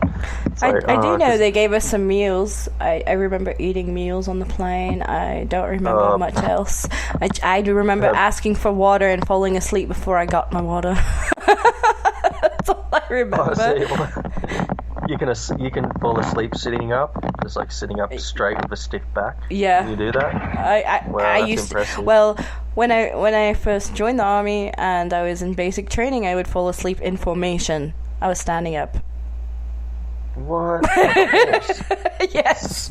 I fell asleep standing up in formation, and a few of us could do it, and the sergeant was like, "Rah!" How is that? Wait, how is that possible? I don't know. I couldn't do it today, but yeah, when you're really tired, yeah, that's how it is. But obviously I could understand the body switching off when you're standing, but I mean, still keeping balance and not flopping over. I have no idea how I managed, but I did manage, and I could manage it today. But yeah, falling asleep in formation, standing up, everything. It was like, and then they wouldn't notice for a long time, and then by the time we started moving, that is when they noticed, and like the drill sergeant would Is it like the movies, just like with the drill sergeant? Like, is he made you to break? They can't touch you. They can't, abuse you in any way. They can't order you to do something that is, not appropriate. They will try to, but you have to learn what is wrong and what is right. And they'll yell in your face, and they get in your face, and they thought I was a boy. When I first came, they thought I was a boy because my hair was short. I was like, I'm a girl, people. I know my last name is Bowman, but come on. Did any laugh at him? Like, I mean, like, just obviously it's for training, but when the sergeant is full, they really thought I was a weak boy. But when the sergeant's like yelling like, "Oh, maggot," and da-da-da. I don't know, I'm speaking on movie terms, but did any laugh and just be thinking, this is so silly, why are you yelling at me for? Like, I don't know, I just feel like I don't know what they do nowadays, because the last, like, as like when I towards the end of my career, we hear rumors about the red card and the green card and stuff, and you're like, these people are sissies. Right? It's like you give the drill sergeant the red card and he can't talk to you anymore or something. So I don't know if it's the same field, but you didn't do anything like, what's it called, Hell Day? Is it Hell Day or Red Day, or is that SEALs? I don't even know what. I'm not like sure. Hell Day. It's where they like train, but I don't know. Like, I think it's called Hell Day. I really enjoyed the obstacle course day. Yeah. That's the only time they could get me to run. Was obstacle course day. Going from one to the other thing. Except I dislocated my hips on obstacle course day because I climbed up this really tall thing. It was like there's a net and then you get to the top and then you climb down the net. Well, when I was climbing down the net, I fell to the ground. Oh, shit. Yeah, and all my drill sergeants and the commanders and everybody, they're like, are you okay? I was like, I think I need the hospital. Squealer. My hips dislocated, so I really needed a doctor. I fell from a really long distance. I'm surprised I didn't break my back. Oh, so were you a tank about it? You're like, oh, did you squeal? We just like, wah. No, I didn't squeal or anything. They're all like, are you okay? I was like, I think I'm okay. And then the next morning is when I had to go to the emergency room because I dislocated my hips. What's the sleeping pattern like? Because I need my sleep. Well, imagine waking up at 4 a.m. in the morning and having to do PT at 5 in the morning, and then depending on where you are, your shift is you're probably 9 to 5. But when I was in the army, we would be there until the work is done. So basically, we would be sitting around doing nothing all day, and then they're like, oh, we need all this shit done, and we'd be there until 9 o'clock because they didn't tell us about this shit in the morning. And then it got to the point where IG made it that we have to go home by 5. I really enjoyed that, but that was like a year of torture being told we didn't have anything to do, and then all of a sudden at 5 o'clock they're like, oh, we got to do all this shit. I was like, really, you fucking assholes. Yeah, I don't think my country is that deserving. I like my sleep. So it went from that for like a year. I was like, I don't want to be in the army anymore. This is stupid. Why are they torturing us like this? They should give us our mission like now, like in the morning, not in the afternoon, and say, hey, we got to get all this shit done before tomorrow. It's like, you're just doing this on purpose. You're just torturing us on purpose. You have us sitting and waiting here all day doing nothing, and then you say, oh, we gotta do all this. I was like, yeah, I'm done with this shit. And then finally there was so many complaints about that the investigators who investigate what's going on in units and stuff is like, they made a curfew where work ended at 5 no matter what. Oh, wow. So, what about, yuck, shaving the head? Or is that just a movie thing? Like where they go to the Marines and you see all the John Travolta looking guys? Well, the guys have to at least have that high and tight cut. Okay, girls don't really have to have a haircut. They just have to have their hair up above their shoulders, so they have to have it in a bun, neat and tidy. I just kept my hair short, so I didn't have to, put my hair up. I shaved my head once. I shaved my head before I joined the army, and that's why they thought I was a guy. God, it's I'll never forget that. I used to have these friends called Jack and Josh Fraser. They were twins, and I'll never forget their father's birthday once. Jamie and his wife Janice, and I know, right, all Jays, and it was funny on the night, like all the family relatives were just like, Janice has a surprise for you, Jamie, and stuff. He's like, oh, can't wait to see you and all this kind of stuff. And she came out, and somehow what the fuck? Like, she shaved all her head off, and like, she had this. Are you like, talking long about blonde G.I. hair. Jane movie? Sorry? Is that the G.I. Jane movie? No. I was talking about like friends I used to have. Oh, okay. Yeah, and she like shaved all her head, and she walked out, and she's like, "Ta-da!" And the look on his face just screamed, "I want a divorce!" Like, just... Okay, so like, my hair hasn't been long since middle school. My grandma told me to get a haircut, and ever since, my hair doesn't grow longer than the day she told me to get a haircut, and I got one. So it doesn't grow past the point of where she had my haircut. And like, seriously, but at that time she died like a little bit after that. I was like, she cursed me to have short hair forever. So it feels like I try to grow it out and it just doesn't work. I can shave half my head and it still doesn't grow out past a certain point. I don't know how people grow their hair long anymore. I was like, so I just end up cutting it shorter and more dramatic and all kinds of things because I don't know what else to do to make it look different. Yes, some people just know how to grow their hair really fast, and some just years. It's like almost a prison sentence just to grow it back long again, I feel like it'll take 20 years to grow it past my shoulders. Wow. That's what it feels like, because I don't really cut my my middle hair. I just shave the sides and the back. But my top hair I haven't really cut, and it hasn't grown. Like, you could see the roots have grown, but it doesn't go past my shoulders. I don't understand. It should be grown by now. I don't understand. I don't know. But my short hair that I shave off all the time grows really fast until a certain point. It looks like the army did you a disservice. It's like, we're cutting your hair. And I know. It's like fight for your country, lose your hair.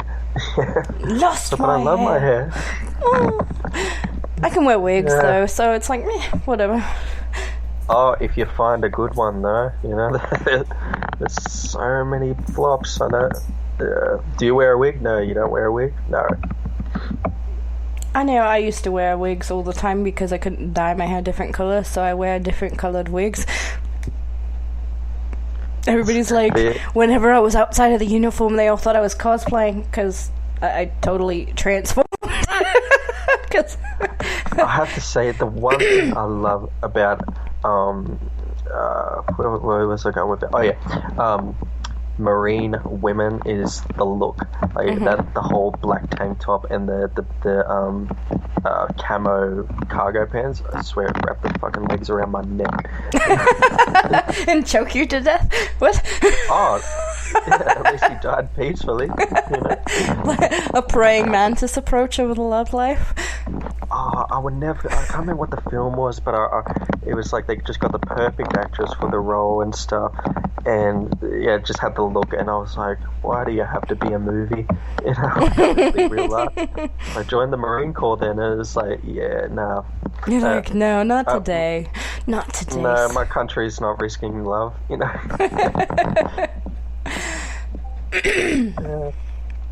So did you want to talk about your music? Because you are a musician. Oh yeah, for sure. Where do I start with it? What got you into music? Yeah, I mean, like, I've been doing hip hop music since the age of 14, and it was mainly starting off to be sort of therapeutic, because when I was growing up, I was just going through a lot of mental health and just running with the wrong crowds. So I guess a rat bag kind of kid, you can say. But I mean, I always say around that time, what kind of the early 2000s, I still reckon it was the pinnacle of like hip hop music, like artists like Eminem and Jay-Z and all that. And I just wanted to do what they did, but use Your it own as way. a form of of expression. But there was two sides of the coin. One, you could, I saw dudes doing it as a phase, kind of because when 8 Mile came out, every white boy from the suburbs wanted to be a rapper when that film came out. But then with me, it was more like I used it as self-medication. But when I grew up and became more older, I really wanted to learn where this sort of came from, do sort of a history and background, and know that it's more of a cultural thing than a musical thing. And I've just been doing it. It's really formed me into, I guess, the man I am today, and I'm kind of thankful for that, because it's a lot of people recognize me for my music, but they also know that you're more than just your music, you're a person too. Yeah, it's more just the sort of when I'm recognized, or when I walk around, they don't know me by name sometimes. They're like, you're that hip hop dude, right? And it's just, I'm thankful that this culture has really given me something to live for in life, compared to just having nothing. And I haven't taken it for granted, and I feel like if that was stripped away from me, then my identity would be stripped away from me as well, because I've been doing it for so long. And that's kind of like a little origin story. Have you ever thought about doing other kinds of music, or just hip hop? I mean, I love other types. I feel like it makes a greater musician if you have different backgrounds. I love rock and roll, R&B and all that, but I feel this is my, bread and butter. Yeah, man, for sure. My bread and butter, 100%. It's what do they say? It's it's like my girlfriend and my wife. It's like who you married to? Oh, I'm married to hip hop. It's like, what the hell? Yes. So I've been doing it for a while, and I love coming into context with people I get to meet along the way, and do interviews like this, and from 14 just writing rhymes in a notebook, I wouldn't know it would come to this. Even artists I've met along the way, I've met some of the greats like Naughty by Nature and Nas and Wu-Tang Clan, and I like Wu-Tang Clan or Clan. Yeah. Growing up listening to those guys, and then coming face to face and shaking their hands, and that has to be an interesting experience, meeing people that you looked up to. It's funny, people say it's so surreal, but at the same time, when I meet them, I never get that butterflies feeling, because they're just an average guy like me. But I know they've done something so great towards my life. But it's for example, Nas is, when his album Illmatic came out, he's one of the greatest. What do they call it? The GOAT. And when I met him, I think it was 2 or 3 months ago when he came here to Australia, people couldn't believe it. They're like, dude, what the fuck, you met Nas? And I was like, yeah, because he was doing a meet and greet somewhere, and they're just like, dude, I wish I could have done that and stuff. He's like, what was he like, rah, rah, rah, in my ear all the time. And I was like, all I can say, he was shorter than me. But, it was just one of those things where it's I was going home, when I was coming back home on the train, I'd be with all the commuters going to their desk jobs and stuff, and it's just an average day. It's, any other person would be like, oh my god, I met one of the greatest, and it's just an average day for me. It's I don't know, it kind of sounds like I'm taking it for granted, but I just feel like it's great to meet him, but it's just a memory, and I'm happy it's happened in my life, but it's I don't hold that as I don't know, I can't explain it, it's weird, it's I don't know. I think I know what you mean, because I didn't feel anything heart-stopping when I met Gary Smith, but I swear to God, I thought he had no legs. That's the only thought I had. I was like, doesn't he? I thought he didn't have any legs. That's the only... Yeah, exactly. And it's the same sort of feeling. It's oh my god, you met someone from Forrest Gump and that kind of thing, and it to the average Joe, and it's just going about my day. And I've met him 4 times in my army career.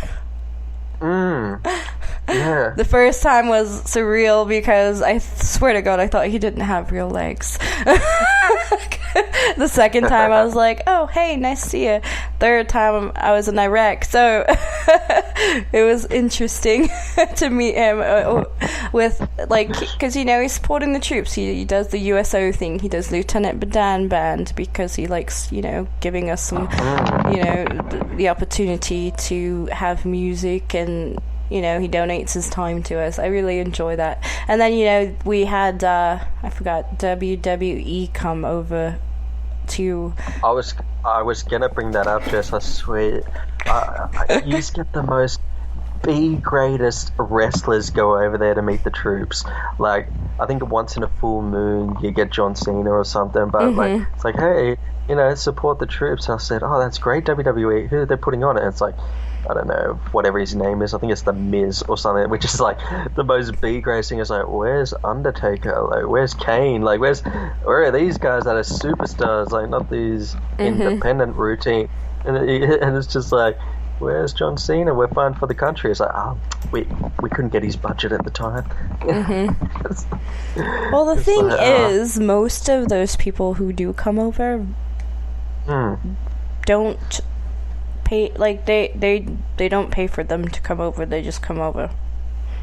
So it's like, well, you're in the middle they of volunteer. Like, it's a volunteer thing mostly, and they volunteer to go. They usually go through the USO, because Lieutenant Dan Band, as in Gary Sinise, he volunteers his time for that. He pays for all that. It's like where when you said I met him first time, second time, and then third time in Iraq. It's like, did he finally have no legs? I know, right? No, he had legs. He still had legs. But it was just so bizarre. I swear, when I first met him, I swear I didn't know he had legs because of that movie. And, you know, I saw him in other things. I just didn't. I thought, you know, special effects. I didn't realize they can special effects legs off that good in that day. It was like, how did they do that? Plant a grenade near his tent, and then like he loses them. It's like, yeah, you live up to your character, right? Oh God! But yeah, it was like the most surreal thing was finding out he had legs. That's funny you say that, because there used to be a show over here called Action Man, and it was kind of like G.I. Joe, and there used to be a villain. The main villain in it was called Dr. X, and he had like this green mechanical robotic arm, and it was kind of like a kid's show. And I'll never forget that we used to have a theme park called Wonderland, and the main attraction was the Action Man live show. Where, like, kids would go and you'd sit up on the grandstand and watch like this kind of reenactment sort of thing. And I'll never forget, like, I think I was like 4 or 5 at the time, and when I saw it, I was like, it's cool to see Action Man, but I want to see Dr. X's green arm, like, you know, in like real life beyond the screen. And when the actor came out, it was like they cheaped the budget, and like he didn't even have a green arm. All he had was like a biker glove on. And it was like the most cheapest, like $2 biker, like, you know, glove, and all the crowd's like screaming, and my parents like hugging me, like oh my God, there's Dr. X and stuff. And if we had like, you know, Instagram back then, I probably would have been a meme, because my face was just gutted. Like, it was like this 5-year-old face knew how to pick in and just be like, where's Dr. X's green arm? Like, it's like, you know? Yeah. It's just, like, so it's kind of like the same thing where Speaking it's like, about live shows, in Disney World, they have Indiana Jones live show. In the Florida one, and they have the whole running away from the boulder thing scene in that live show. It's pretty interesting. I don't remember all the parts, but I was like, that is like that must be the most dangerous job to have. It's running away from that boulder. I gotta say. Wait, you're not talking about the ride, are you? No, it's not a ride. It's a show, a live action show. Oh God, Could you imagine if like your shoelace or you tripped or something? Because the ride is in Disneyland, which is in California, and Disney World has the attraction where it's a live show, and it's not a ride, it's an actual show. And I went to I've been to both. I've been to Disney World 3 times, and I went to Disneyland once. Wow. Jeez, so many attractions. And the second time I went to Disney World was when they had the hotel. The elevator drop just became a new thing, which was in '97. That's the what is it? The Haunted Mansion or the Haunted? I don't know. I know the one you're talking about. Oh, the Haunted Mansion is really awesome. It was there when I was the first time I went, which was in '91. That was like my favorite attraction ever. Was the Haunted Mansion, because in the end of it, you're before a mirror and you see ghosts in the mirror with you. Wow. I remember that. What are they, like CGI kind of thing? Yeah, sort of, except it's probably cheaper than that, but yeah. But yeah, that was like one of my favorite rides. But the hotel drop, like you're in an elevator and the elevator drops. Oh, you're talking, yeah, Terra. That's the one. Is that the one you're talking about? Terra. I can't remember. Where it's like, I can't remember what it's called, but that was like, it was a new attraction when I went in '97, and my mom refused to go on it. But me and my cousin Anthony, we went on it a few times. Because my family went over to a trip in the States in 2005, and I think I was 14, 15 at the time, and we went to the one in Anaheim, and the Van Helsing ride was scary. Like, I mean, there's a Van Helsing ride? Yeah, because I think that's when the film came out, 2005. Yeah. Maybe.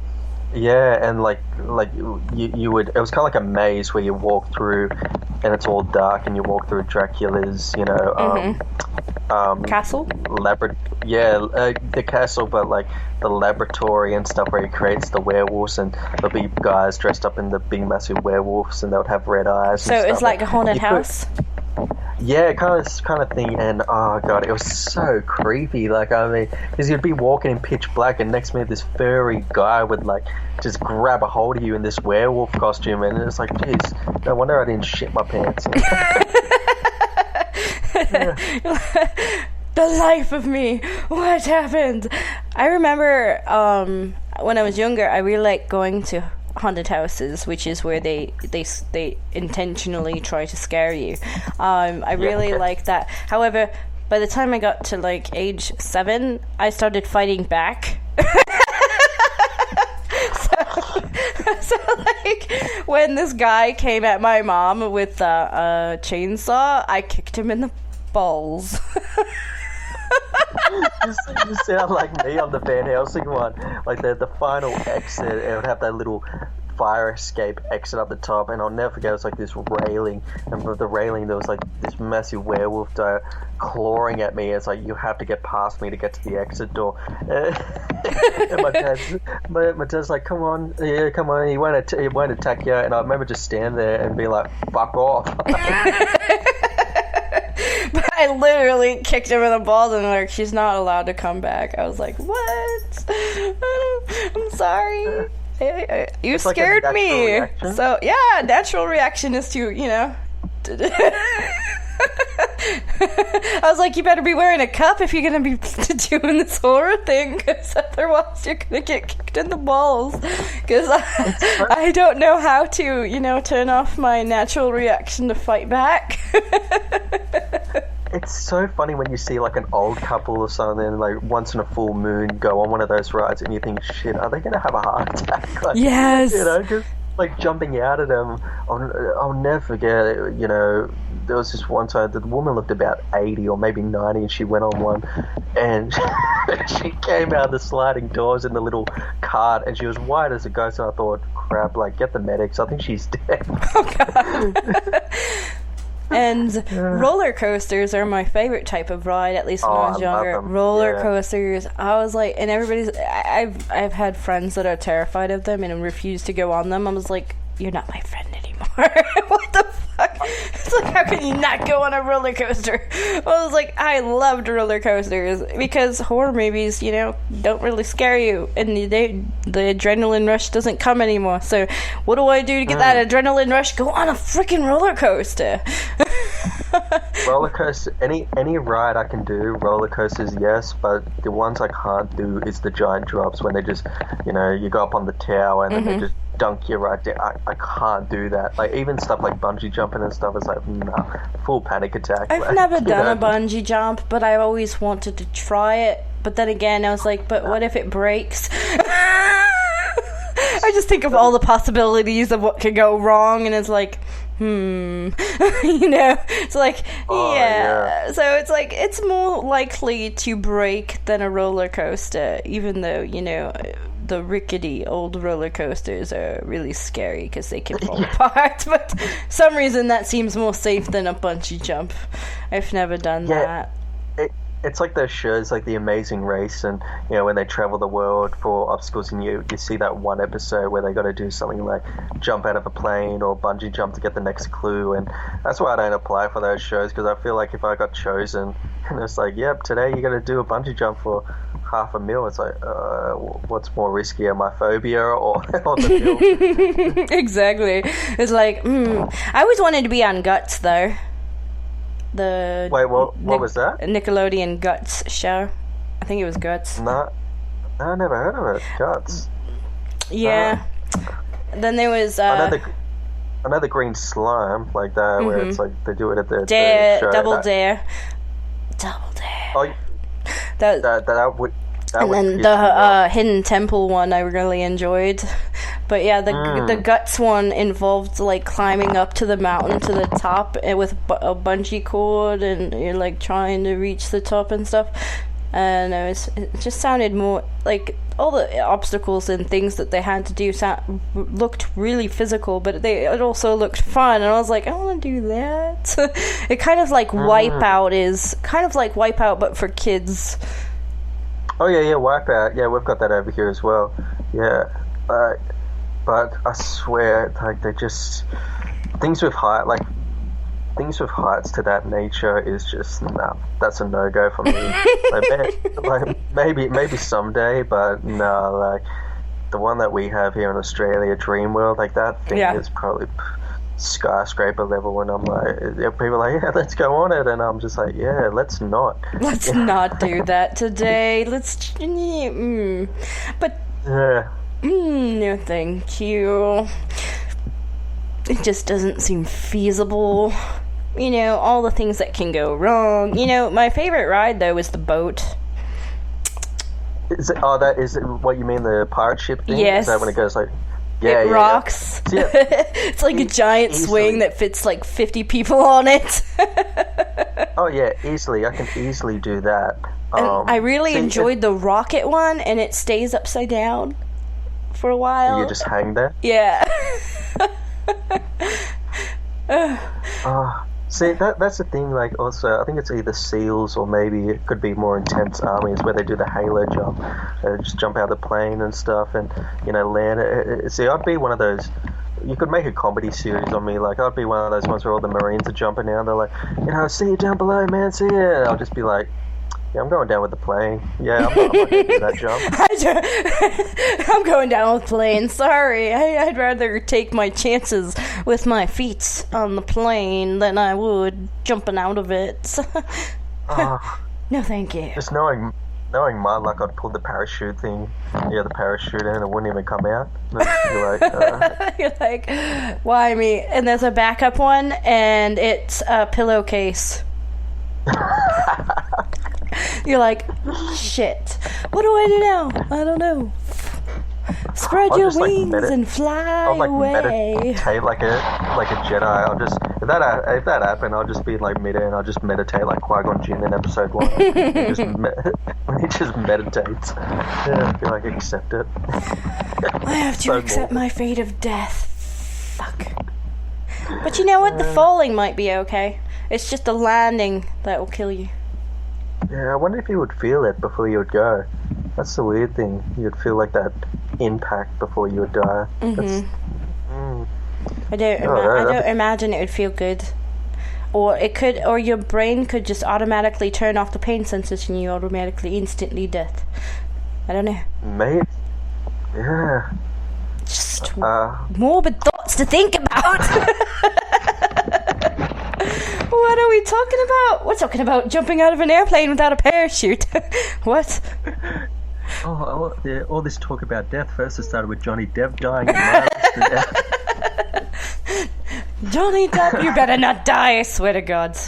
I will resurrect you.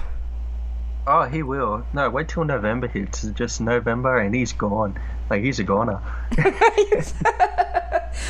Well, I was like, you better finish Grindelwald. Just saying, finish all the Grindelwald movies and I'll be happy.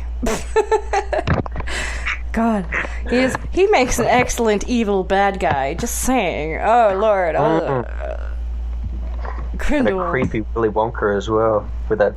I really didn't like the Willy Wonka with him in it. I liked him, yeah, but those Oompa Loompas being the same dude, I just didn't like it. I was like, why couldn't they just hire multiple dudes instead of using the same dude? Right?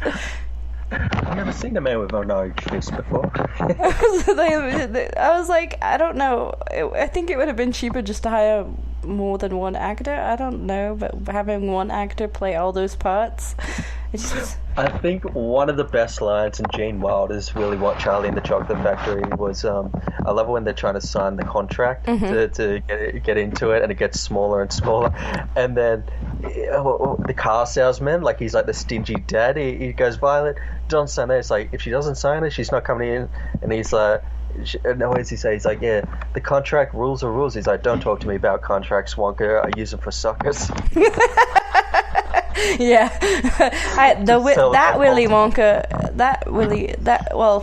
actually, the Johnny Depp version is Charlie in the Chocolate Factory, and the version with Gene Wilder is Willy Wonka and the Chocolate. Yeah, that's the one. Yeah, like that. And the reason for I don't know why I enjoyed the Willy Wonka better than the Charlie one, but the Charlie one is more accurate to the book. So, because you know how the golden eggs and stuff, and in the Charlie version it's squirrels, in the book it's squirrels. I prefer the eggs. I prefer the eggs too. With Veronica Salt. Yeah. Veruca Salt. Veronica.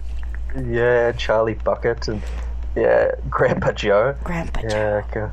I really enjoyed the music in the Willy Wonka versus the other one. I felt like they cheesed it or they electronicked it. I don't know what they did, but it just felt like it was cheap garbage compared. The music in the Charlie one felt like it was cheap garbage compared to the old one. I don't know. I guess it's because it was... kind of creepy as well. Like nobody. What was it? What's the catchphrase? Nobody goes in, nobody ever comes out, or something. Like and it's just Wonka and the W is like flashing. It's like so it like captures the kids and stuff. Yeah. You go in, but you don't come out. Well, pretty much. Like they all get pretty. What is it? Gutted. Like one Augustus. I was like, did he kill all these children? Yeah, good off. Yeah. But in the Charlie one, you actually see them leaving, so it's pretty. Like you actually, in the Willy Wonka one, you don't see anybody leaving. Yeah, all he says is like they'll all be okay, but it's like, well, are they? Yeah, really. Yeah. Is he killing these children? Singing a song to like narrow it down. Oompa loompa doopity doo. We got a reason. I always like that one. And then I don't know what they did to I can't remember the Charlie one. For the life of me, I can't remember how their songs go. I just know I didn't like it as much. Yeah, I just remember that Oompa Loompas like used to sing the song catered towards whatever the kid's problem was. Yeah. Like I think, it was like I can't remember Mike TV's one. It was something about the lines were like get some fresh air and away from like the TV and stuff. It's like, oh yeah, that's pretty neat actually. Yeah, wonder how long it took you to write it and rhyme it. I really enjoyed the fact that all the kids had some kind of issue that you can relate to even today. Yeah. Yeah, like the rich sport one, and but it was the gluttonous one. The rich one was hilarious. I love when her dad's factory, all the women, and like I think it was all women. Yeah, like, yeah, it was all women. Yeah, like opening up, he's like, I want to be the first one to find the golden ticket, Daddy. So, I know, sweetheart, I know. Yeah. I was like, I have to have a golden ticket. I was like, wow, look at how many chocolates they're opening and wasting. And I was like, what are they doing with all that food? You know? And then it's funny when they first meet Wonka and like they're like, oh, Charlie Parker, Veronica saw it and all this, and then when the car salesman he gives him a business card. He's like, if you ever need any work on your car, Wonka, just call Guarantee. That's me. Like, yeah. Trying to sell his business, and that's so good. Yeah. And the whole time they're on the TV, he's trying to sell cars too. Like every time they get a chance on the TV, they're selling whatever they have. What kind of factory did they have that they were opening chocolate bars? What was that scene? There's like a guy that tries to scam him. He's like trying to figure out where the golden ticket is, and he's got like the rich business people around him. And he's like, the machine will tell me where the golden ticket is. And it's like, yes, I remember that. And it refused to do it. It was so funny. It's some smart computer, and it looks it doesn't look like a smart computer now. But smart computers back then were really gigantic, so think about that, the size of a computer now is like fits in your hand, your phone's a computer now. So it's like that's different than what back then was, because the computers were humongous and heavy, and not everybody had one because they were expensive and big and heavy. So you can't fit that in your house. And now everybody has a computer at home, at least one. Windows 96, yeah, Windows 95 and Windows 95. Yeah. My first laptop was a ThinkPad. And it just takes you, like, you have to unplug the phone to use the internet, or if you want the phone, and it'll make, like, that squeaky noise if you tried to connect both, and it wouldn't work. Mm-hmm. Yes. God, so many MySpace days. Yes, MySpace. I tried to get on it recently because the site I use to meet other musicians and things, Vampire Freaks, is being shut down. So I've been trying, but I can't figure out MySpace at all.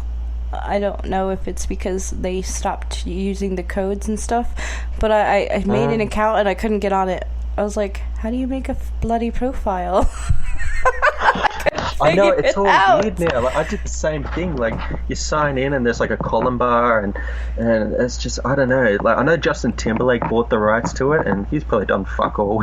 That's why I thought like how useless it is. It is useless. Well, they go to buy money. Yeah. Oh man, they were the days though. I reckon MySpace held up more than what Facebook did. Like, it just, I really enjoyed the music profiles. You can put your music up there and stuff. Yes, and your top friends, and you get your own background. And I'll never forget my friend. He had like the Matrix one with the letters coming down and stuff. And yeah, it was just so cool, and it was fucking addictive. Like, it would always have to get on and be like, designing your profile to be perfect and different than everybody else. I wish Facebook would let us design our profiles like that. Yeah, it's just like you had like the wiggers talking up the girls, and you had like the emos like talking about their sap stories on there. It's like, oh, MySpace. Live journal, dead journal. Yeah. The good old days. Is there still Wiggers over there, or is that phase died down now? And with the whole Malibu's Most Wanted. I have no idea. I'm pretty sure there are a lot of them out there, you know. Yeah. Because Eminem is still around, so and everybody irrelevant. Yeah. Yeah. Growing up like that, eh? But he's the only one I really know, so. I think that everyone knows, yeah. Like, I wonder what that feeling would be like, waking up every day and just be like, I'm the fucking man. Like, I'm just the king right now. I'm the king of the world. Yeah. Just be like, yeah, I'm living. Yeah. Be like, yeah. Like, it would be crazy as Michael Jackson. Like, I think have you seen the video where he buys, I think it's like a Woolworths or it's like a grocery store just to act like he's normal. Yeah. And like he pays like, he's what is it called? These studio people and stuff to be civilized people and act like grocery shoppers. It's like that's the level of fame where it's like, that you kind of feel sad and bad for him. You're just like, you can't have a normal life. Like that's just beyond crazy. Yeah. Beyond impossible. It's beyond weird to think about, Yeah, like, all the kids now, they're going on about this Lil Nas X, Old Town Road song, and they're like, it's #1 in the billboards and stuff, it's the greatest song to ever exist. And I was like, it's just like, I don't think it's better than anything Quincy Jones did, or the Beatles, or the Stones, you know? It's like, well, that wasn't #1 in the billboards. It's like, it doesn't really matter. It's like, it's just great quality. You gotta think, David Bowie had a really nice really widespread music career. He's the first musician to collaborate with other people. And so, so when you think about him, he's the one that made, now everybody collaborates, but it's because he started that, And Michael Jackson started the music video with Story, Yeah, well, I mean, I just hate the argument where it's like, dude, this, new track is #1 on the Billboard, so it's the greatest song to be ever written. And it's like, well, that doesn't mean shit because, back then, obviously, we had to do it by hard sales and, or that. I feel like if for example, if Billie Jean came out now, with social media and so accessible, dude, all of these greats, Bowie, the Stones and stuff would be #1. Well, you gotta think, Bowie wasn't #1 until his last album. Yeah, well, there you go, so, I mean, it's just, I don't know, stuff like that really gets on my nerves. What was really weird is when his last album came out, I launched Dark Star Radio right before his last album, before I knew about his last album, and his is called Black Star. I was like, I was on the same wavelength as David Bowie. What? So it was because then, I swear, I was like, I'm making Dark Star Radio, and then it happened to be Black Star is his last album, and I was like, what? Yeah, we're on the same wavelength. I was like, this is awesome. You must have been super crushed when he passed away. I was. Yeah. He's like, I watched all his movies, including Merry Christmas, Mr. Lawrence. So, and I really enjoy his movies, and I really enjoy his music, and I was like, there's no more. This is not good. There's no more. I was like that with and Prince, there's only one album I really didn't like, and that was the one that came out. He went on that break because he had lung cancer, and when he came back, I didn't like that 2013 album, but I love Black Star, of course. That was, but that album that he came out in between, I bought it. I still listen to it, but I don't like it as much as I like his Heathen album and his Hours album. I really enjoyed those, and I really love the Outside album. So it's like, I listen to the obscure David Bowie. What? Yeah, it's crazy the effect they have, like when they pass. Like the same with me, like when Prince died, like I thought my mum was having a laugh. Like, you know, she called me up and woke me up one morning and she's like, Prince died. I was like, fuck out of here. Like that, and she's like, no, and I turned on the news and I was like, dude, like Purple Rain is like one of my all-time favorite songs and stuff. And I was like, dude, like what's going on here, you know? And obviously, you know, they've had the life, and some get old and some just die from health failures, but I think it's just their name and the person they are. They feel like so god-like, iconic, that it's like you can never die. Yeah, you know, even though like the music lives on, it's just like when you hear those words, David Bowie died, or Michael Jackson died, or, you know, it's just like the word died. It's like, no, they didn't. Like it just doesn't. It's like, it's not true. Well. I don't believe you. Yeah, it can't be true. It's impossible. It's weird. And we all believe David Bowie is on Mars, you know. He went to Mars. He went home. Yeah, it's better to think that way versus thinking he's actually dead. I think the best one I saw was Robin Williams is not dead. He's just he's waiting for someone to roll a 5 or an 8. Yes, 5 or an 8. And then, you know, Carrie Fisher, that hit me hard too. Yeah, that was a shock. I reckon it's going to hit a lot of heartstrings when at the end of episode 9, because they'll do like a farewell little thing to her. Because I think there were some scenes where they used her for, and then the rest I think they had to use CGI because she couldn't shoot all the scenes. But of her passing, but that's gonna hit a lot of heartstrings knowing that it's the final one and she's gone. You know. I really liked how they made the Princess Leia with the Ziggy lightning bolt. Yeah, in Rebel. Yeah, that was my favorite thing that came out of that, because they combined my two heroes. They combined my two heroes that passed away, and I was like, yeah, I'm a rebel. rebel, yeah. Oh, I miss her. Oh, I think all the nerds more like the slave Leia, to be honest. It was like, I wonder what George Lucas was thinking when he wrote up that.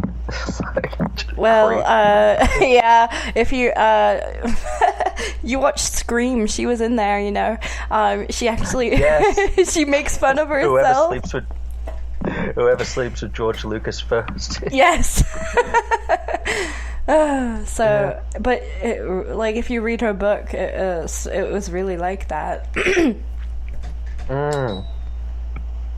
Well, yeah, that was the one that she brought out. Was it I'm a Princess, or it was something to do with like Princess something had in it, the life of a princess or something, because she was referencing Leia. But yeah, I haven't read it, but I want to hear a story about how she was madly in love with Harrison Ford, and he had like a wife and stuff, and she hated the wife.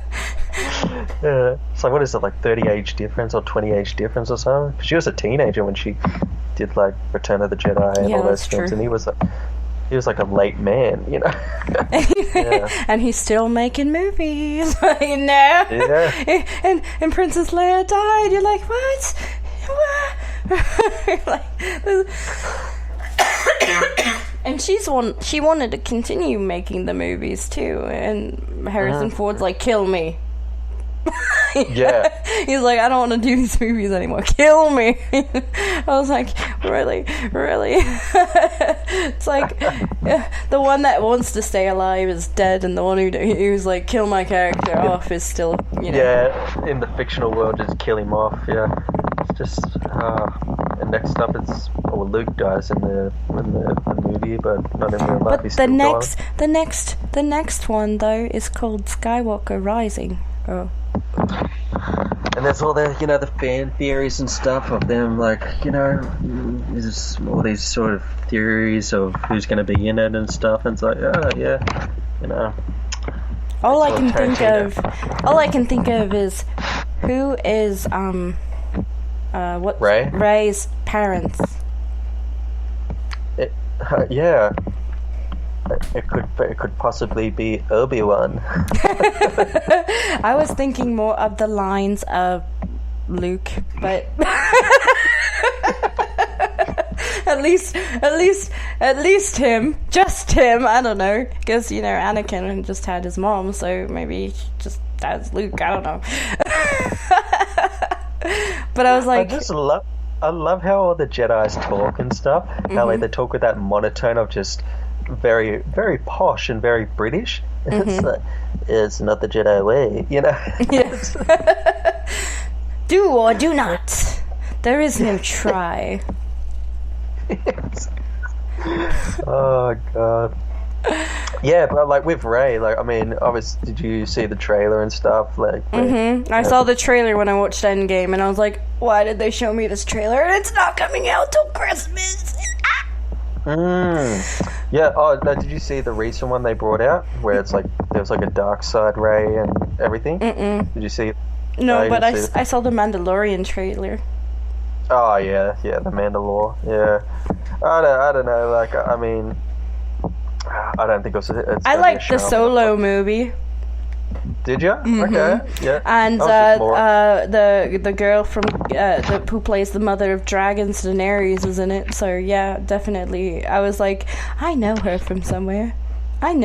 Somewhere. The whole time I was like, I know her from somewhere. And I was like, who do I know her from? And I was like, make her blonde. Oh shit! I was just more stoked to see Darth Maul at the end. Yes! That was the best! I was like, they gave him more lines! Was the only thing I could think of to say. I was so disappointed when he had, like, one line in A Phantom Menace. Yeah. I really enjoyed that book that was Darth Maul's book. That book was pretty good. Yeah, like when he says at the end of Rogue One, not Rogue One, Solo, he's like, come to Mustafar or wherever it is, and you just think, is there going to be another film? And it's like, I met nothing. So I might meet something in the Kenobi spin-off. Like, well, they're doing a series with that Ewan McGregor, which I reckon is going to be sick. Like, it's after Episode 3, so I'm sounding like a nerd right now, but I mean, like, I love. Did you watch Star Wars Rebels? Star Wars Rebels. No. Oh yeah. Oh, I mean, I saw the Darth Maul scene on YouTube, but like the whole scene. Like, I really enjoyed it until the last episode, and I was like, "Fuck, we are all fucked." Because I don't know if you know about the lore, but there's fucking time travel. I was like, no. I was like, we're all fucked now. He's like, is he the? What does he say? He's like, is he the Chesma? He's like, he is. I was like, are they gonna include this time travel thing in the newest movie? Are we like gonna be fucked because the Emperor came back? Oh god. Because like, put a CGI Alec McGuinness in there. Yeah. So what's Obi-Wan doing back? Is that I'm back? Yeah. I was like, what are you doing to me? Yeah. So we went a little bit over. But that's okay. People will be happy. I'm certain of it. Did you want to talk about anything else? No, I think ending it off with Star Wars was a great ending, and obviously it's probably going to be a better ending than Episode 9's ending. So oh god, we nailed it on we're all like excited about it. It's coming, but I'm really upset that they released the trailers this summer and it's not coming out till Christmas. I think they should have waited. Because I'm like, you are putting me in this. Oh, I have to see it. What are you doing to me? I hate you. Oh, it's the same, eh? Like, I mean... and it's like, you're probably going to disappoint me, but I want to see it anyway. Oh, without a doubt. Like, but like with the thing where Rey, if you see the new trailer, the one they recently brought out where Rey's dark side, everyone's like, is it a clone? Is it this? And I just got the feeling it's just a vision. I have a feeling that the dark side and the light side will no longer exist. Okay. I have a feeling because Luke Skywalker totally destroyed the Jedi teachings. So maybe they're just gonna merge it and they're just gonna be one versus having two sides. That would be interesting. Yeah. Like, see, they brought Yoda in whatever the last one was. And CGI was a bit crappy, but like, I mean, in a sense, if they can do the CGI well, like if they bring Alec McGuinness or something as a CGI ghost and they did it well, like I think that'd be a moment in my chair where I'd be like, oh shit, it's just like, yo, it's Alec McGuinness. But it'd be very hard to tap into that because Yoda was just a flop. But knowing us, we'll probably get Ewan McGregor instead.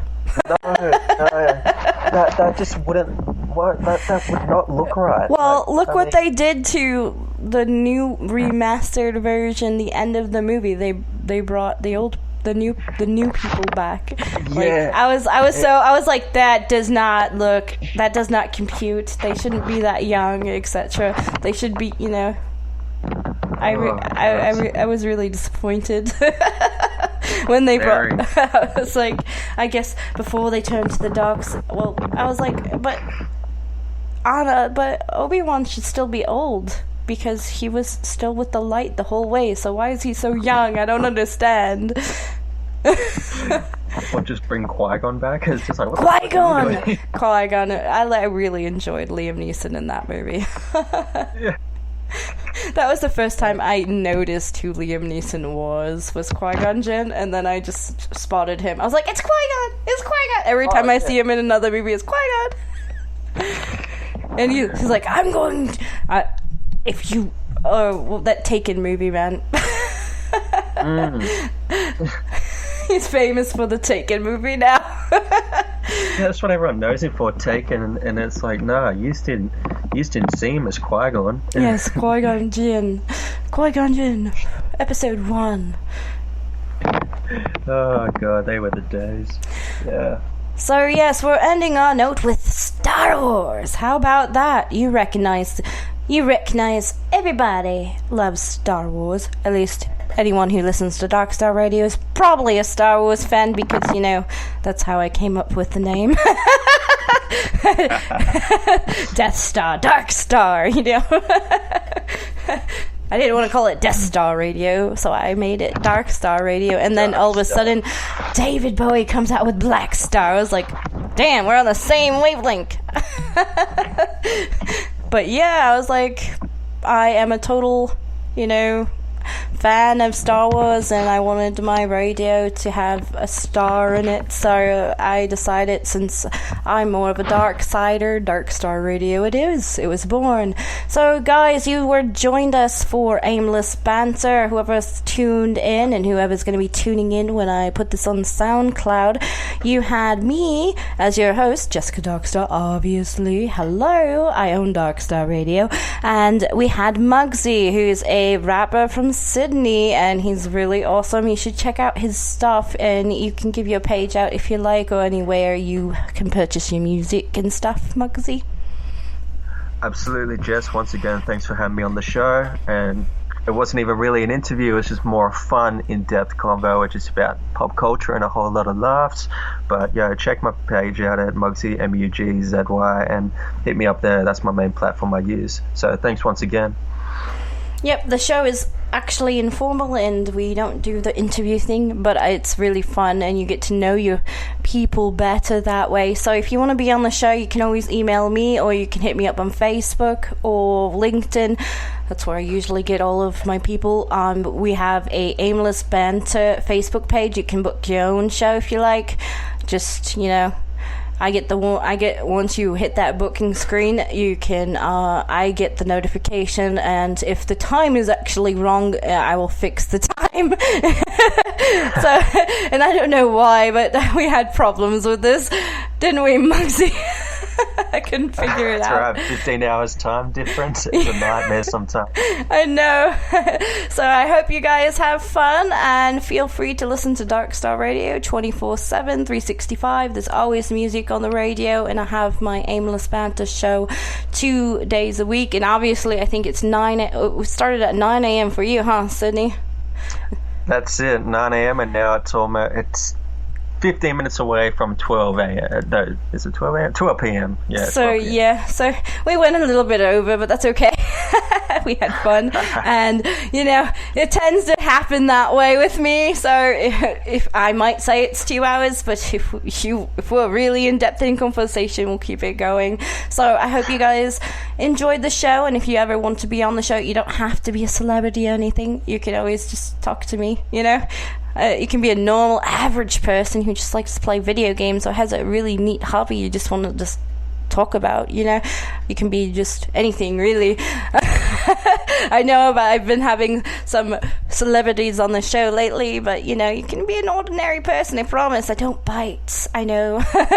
So I hope you guys had fun with us. Feel free to listen to the radio. In my time frame, which is the Chicago time frame, the radio, when there's no live DJ playing music or there's no me on my talk show, the music cycle goes from 12 p.m. to 12 a.m. is metal, and 12 a.m. to 12 p.m. is industrial and goth music. So if you're ever wondering what type of music you're going to be hearing, that is what it is. And my time frame is Chicago time. So if you don't live in Chicago, you just have to, you know, do the math and figure out what time frame it is for you guys. I hope you had fun. Say goodbye, Mugzy. Take it easy, Jess.